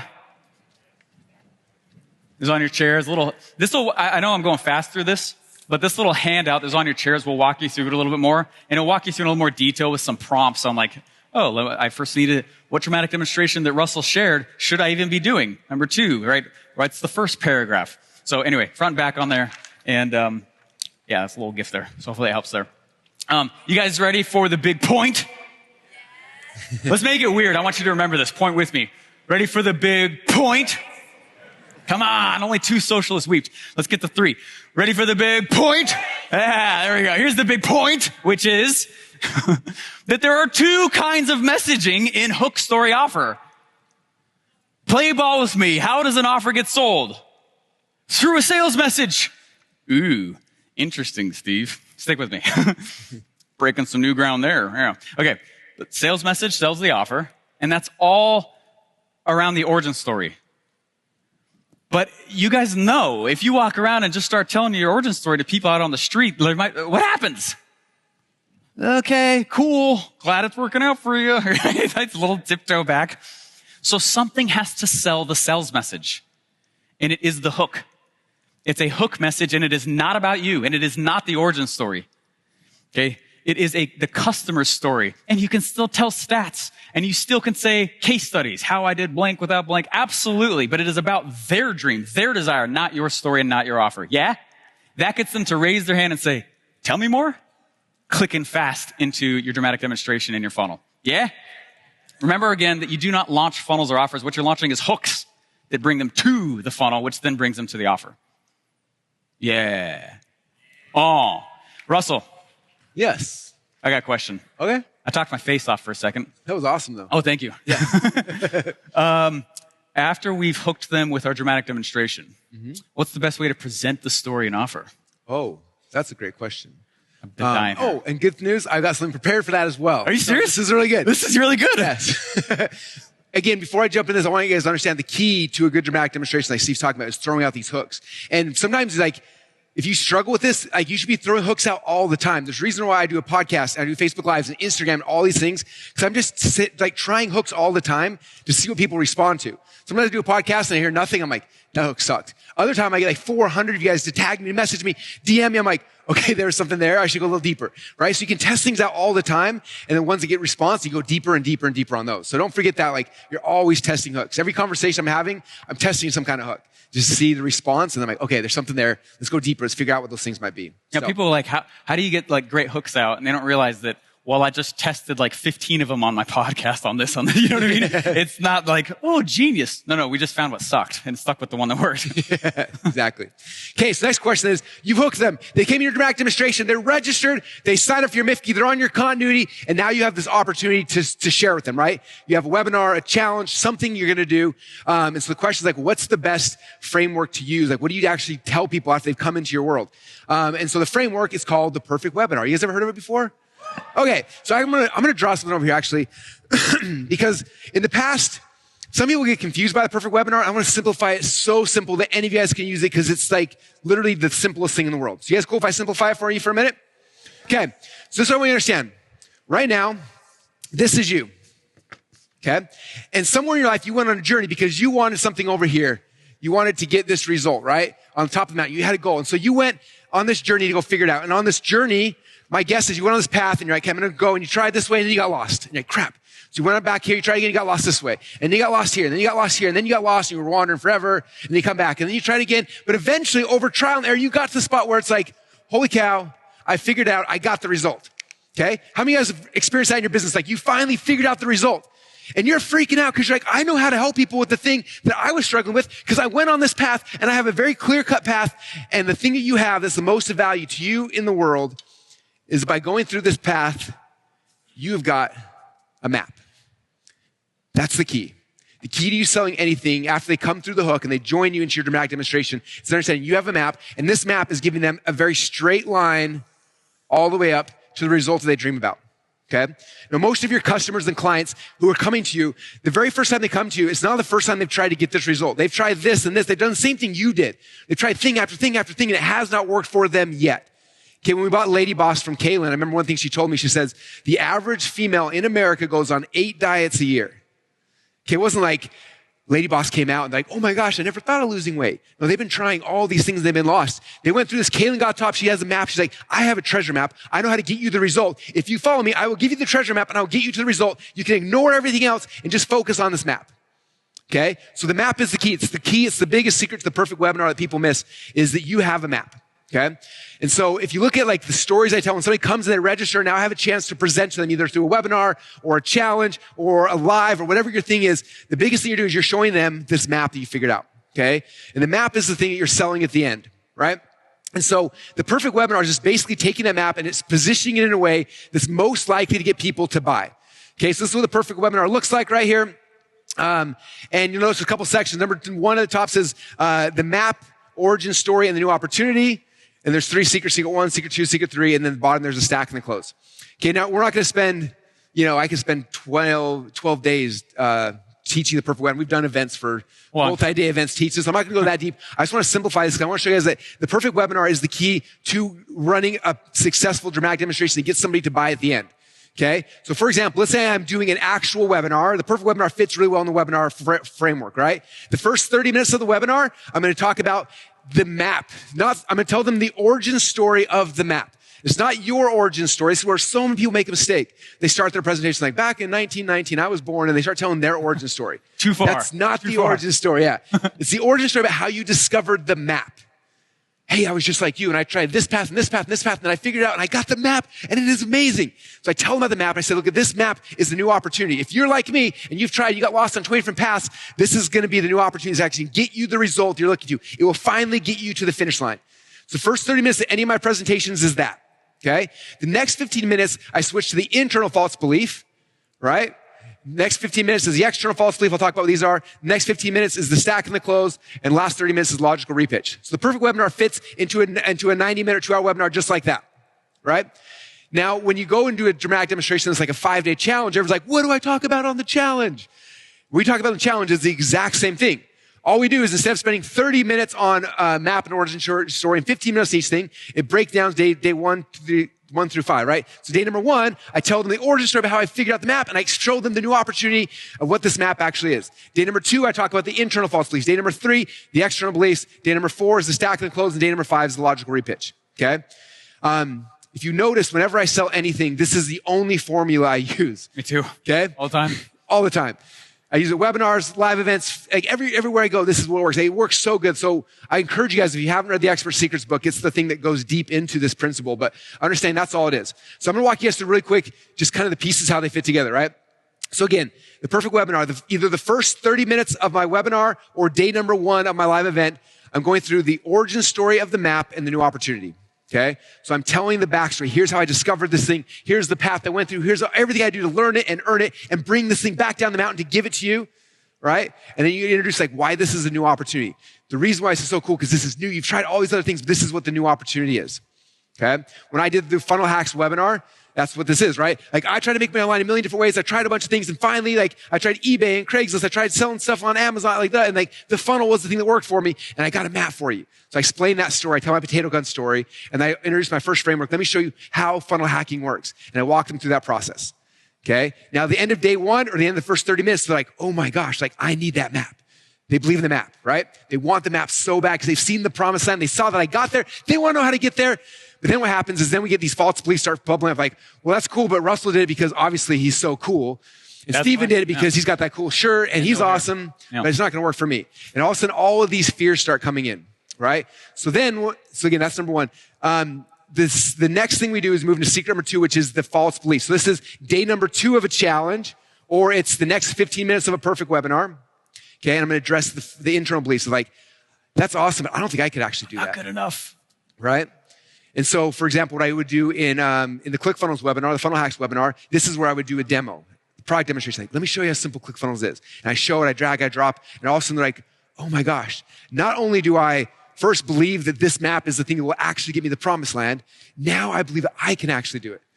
Okay, so day number 2 of the challenge, if you decompress any of the challenges I've ever done, you'll notice day number 2 is all about the fact that like, you could do this. Let me show you how it works. And it works the same if I'm selling software as if I'm doing supplements. Doing supplements, I'm showing you guys, here's the plan. Here's how supplements are going to work. You can take this every single day. It's going to work. And blah, blah, blah. Here's the food plan you work. And also like, oh, I could do that. That's awesome. Okay. But then the next little thing bubbles up in your head. And the next thing is like, well, that's cool. I do believe that this is the greatest map in the world. I do believe that I could actually do it. But, and their brain starts freaking out. Like, I got to blame somebody else. It's like, but I can't do it because of this reason. And they start pointing at everything else, right? In my world, in the entrepreneur world, the thing that people always freak out about is like, that's cool.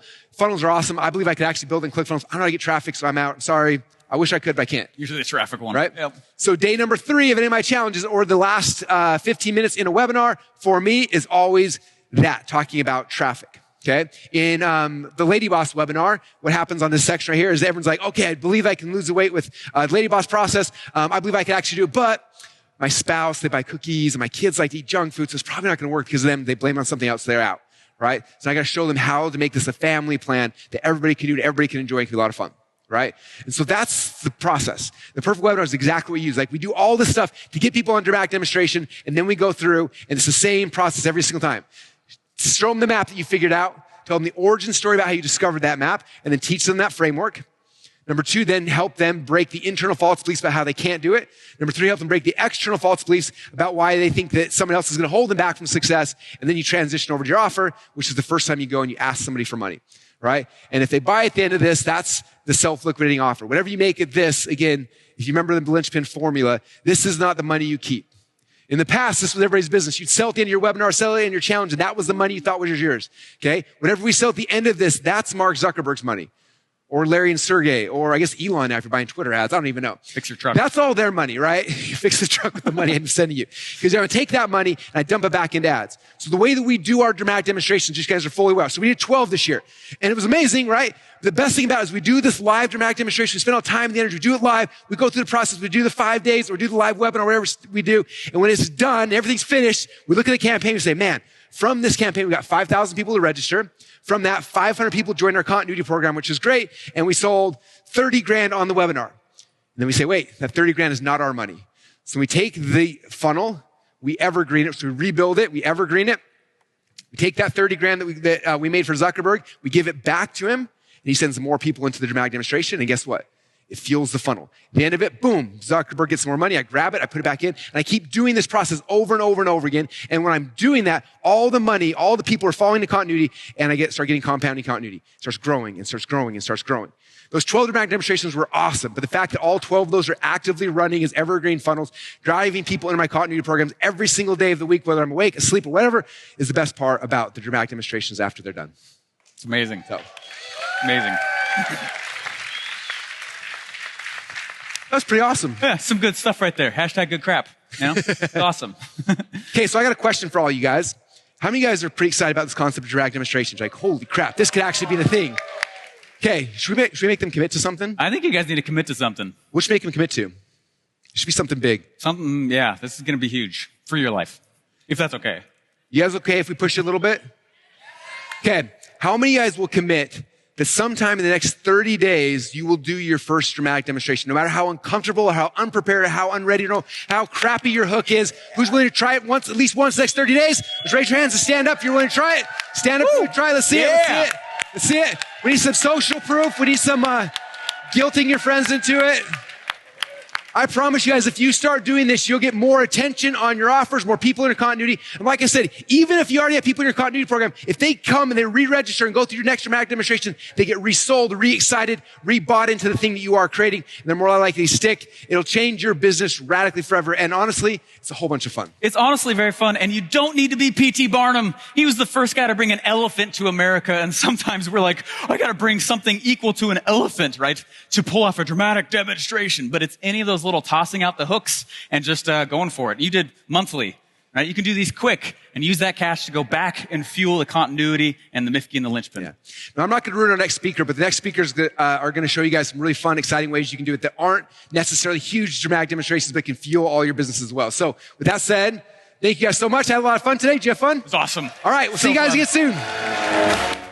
What's up? Welcome back. How was that? How was the dramatic demonstration part 2? It's one of my favorite ones. Good. I wonder what their favorite one or two. Should we have them vote? Yeah. What was your favorite? Okay, in the comments. Was number 1 the best? Number 2 the best? If you can't decide, say 3. If like all 3 of them are the best. All 3. So 1, 2, or 3, the options down below. They were both amazing. I'm going to vote 1 though, because I had so much fun on stage that time. Love it. It was amazing, but yeah. They're all good. So 1, 2, or 3, let us know. Yeah. And those little hook pieces, man, those are so much fun. Reading all those, I know that I read a lot on that, and but gosh, to me, that's like where I actually start brainstorming funnels and make funnel building easier. I'm curious, how many guys would love to have Steve actually like write your offer hook for you? Ooh. Okay, he's done it twice for me now for 2 of our side businesses. It was so insanely cool. Anyway, so just I'm gonna drop that bomb out there, and then we'll come back to it later. Let me know. So. yeah, put a 2 if so. No. We want to invite you guys though too. We're doing a workshop. The next step that we're doing is writing the book, and so as part of that, we want to help everyone install this into their business even deeper and get the help that they need to actually go to build a dramatic demonstration. Yeah, we want to build some really amazing case studies for the book to show people how it works. Obviously, we've got tons of old dead guys testimony or success stories. We got tons of our own, and we got tons of clients as well. But we want to work with a group of people to really help you implement, execute, so we can get some really good just results for the book as well. Yeah. I've told this story a little while ago, but for me, the very first time I wrote a book, the .com Secrets book, I wrote the book, I hated it, I deleted it all. I did a 3-day live event, taught everything to this amazing group of people, and then from there I rewrote the book and it came out .com Secrets, right? Amazing, yeah. Expert Secrets, the same thing. I wrote the whole book, I hated it, I deleted it all, and then I did a 3-day event, taught it all to an amazing group of people, and that group of people, it's insane, because you think that room was Brandon, Caleb, Pohl, all the best webinar people in the world were in the room, and they went through Expert Secrets live with me, and then I went and blew it up, and then I wrote the book, and it was awesome. The Traffic Secrets, I was smart at that time. I didn't write the book first. I just did the event. It was amazing. And so with this book, we're really excited for it. And so that's what's happening. We're doing this 3-day event to teach it for the very first time. And just like everyone who learned the perfect webinar from Expert Secrets the very first time ahead of time, those people all had a year advance on everybody else, and they blew it up, and they were making crazy money before we ever got to anything. So that's kind of the same thing here. If anyone wants to be in the front of the line and learn this directly from our feet and have us actually do it for you, that's what this workshop's about. That's coming up here really soon. And it's going to be amazing. You want to talk about what's going to be actually happening at it? Yes. That's the kick. This is the catch, is that we want a small group. It's a small group on purpose so that we can go deep and actually help you actually really install this stuff. And I'm going to write an offer hook for you one-on-one. It takes me a couple hours. We'll do it one-on-one, record the whole thing. So you have this really key piece of copy for your business now. What's crazy, you could pay Steve $25,000. That's what it would cost for him to do just that piece, and you get that part for free because you're going to be in the room where it happens. I'm so excited. It's going to be awesome. Yeah, so we have the 3-day workshop itself, which just Russell and I, we're not bringing other people in. It's a small group. 53 people is actually what we're looking for. Mm-hmm. And we're just going to, for 3 days, teach this process, but it's workshop style, which means we're definitely going to teach you a whole bunch, but then there'll be a time to stop and pause, and we'll watch you as you implement and walk around the room and figure out where if you're getting stuck at all, right? Which I'm so psyched about that. Then afterwards, I'll reach back out and we'll start writing your offer hook together. As part of it, remember when we used to do the old funnel hackathon events? Yeah, that was so fun. Yeah, is it the last time we did 3-day workshops? It was the last time I've done a workshop in a small group setting. So it's been a long time. It's been 4 or 5 years for me. Man, a long time. Yeah. So for me though, I noticed it was the thing that got the most success the fastest for a lot of people, especially though when we had them do a whole bunch of work ahead of time. So as part of this, then I'm also going to go and spot check your linchpin plan. So if you're not feeling confident on it, or you want to get another set of eyes, on it, that's going to be part of the prep work to coming to the workshop. And then when you get all these insights and exciting things happening, I'll go write your offer hook with you, but I don't want to just leave you hanging there either. I'm going to get back with each of you as well and give you guys an opportunity to just keep asking questions, because I want to see how it landed, right? We're writing the book. Yeah. I don't want to delete the book and then go. I want to write the book the first time out. So. It's going to be awesome. Yeah. I'm excited for the event. I'm excited to be able to actually sit down and work with you guys. I'm going to bring in some really cool presentations I've never given before. I'm going to show you some unique ways to create dramatic demonstrations. We do dramatic demonstrations around all sorts of things, We do dramatic demonstrations to our affiliates who are going to promote something. We've done them to launch video, like YouTube videos, to launch events, launch books. So I'm going to talk about those kind of things. I'm going to be showing you guys other ways, like just some really unique, simple ways to do these things that are amazing. We just recently did a dramatic demonstration where we sold more people into our continuity program in 15 minutes than we had done 8 months prior through paid ads alone. So if you want to learn how to do that to your continuity program, we're going to show you all that kind of stuff and just kind of give you all the goods because it's going to be the entire foundation for the book. So I'm excited for this. Yeah, if the concept in general has been a little bit like sticky or like, how does this work out? There's going to be not just time for you to do it. You're going to see tons of examples from lots of industries. So it'll be awesome. So Steve, I really want to come to that event. If I want to go, where should I, how do I sign up for this event? Yeah, if only there was a great URL I could send you to. So it's a dramatic demonstrations, plural, dramaticdemonstrations.com/53, the number 53. Why 53? Because there's only 53 seats. And actually, as I do this right now, there's a little less because we've already been selling it. So there's less than 53 seats. So very cool. Love to have you guys go there and love to have you in the room. Yeah, it's going to be awesome. So I'm pumped to work with you guys directly. I've not done something like this in 4 or 5 years, and it's gonna be a lot of fun. He convinced me to do this, so I'm pumped for it. But it's about something that's so much fun and exciting, and like the results someone can get from this quickly is like the best part too. You know, a lot of times when you're investing something, like I'm gonna invest this, like how fast can I make it back? And the reality is like one dramatic demonstration should get it back in like very, very quickly. You know what I mean? Yeah. And then after that, everything's pure profit. So it's like you have a chance first off to hang out with me and Steve, just one-on-one in a group that we never do this. And number two, it's like what you implement, what you learn, you can implement very, very quickly and get your money back. And then from there, you got the skill set, you got the hooks, you got offer, like all the stuff you have for the rest of your life. And so just one of those things that like the gift that keeps on giving for the rest of your life. So it's really cool. Yeah, I think that the danger is someone goes and they kind of like half plan the dramatic demonstration. Like, I don't know if that actually worked. One solid, real, totally well thought through. And that's really all it takes to put something out. Yeah. So, and then after you got it, then you do it every time you launch a new thing, new funnel, new whatever, and just keep it going. So, all right. So dramaticdemonstrations.com/53. I'm sure the link will probably be on the page.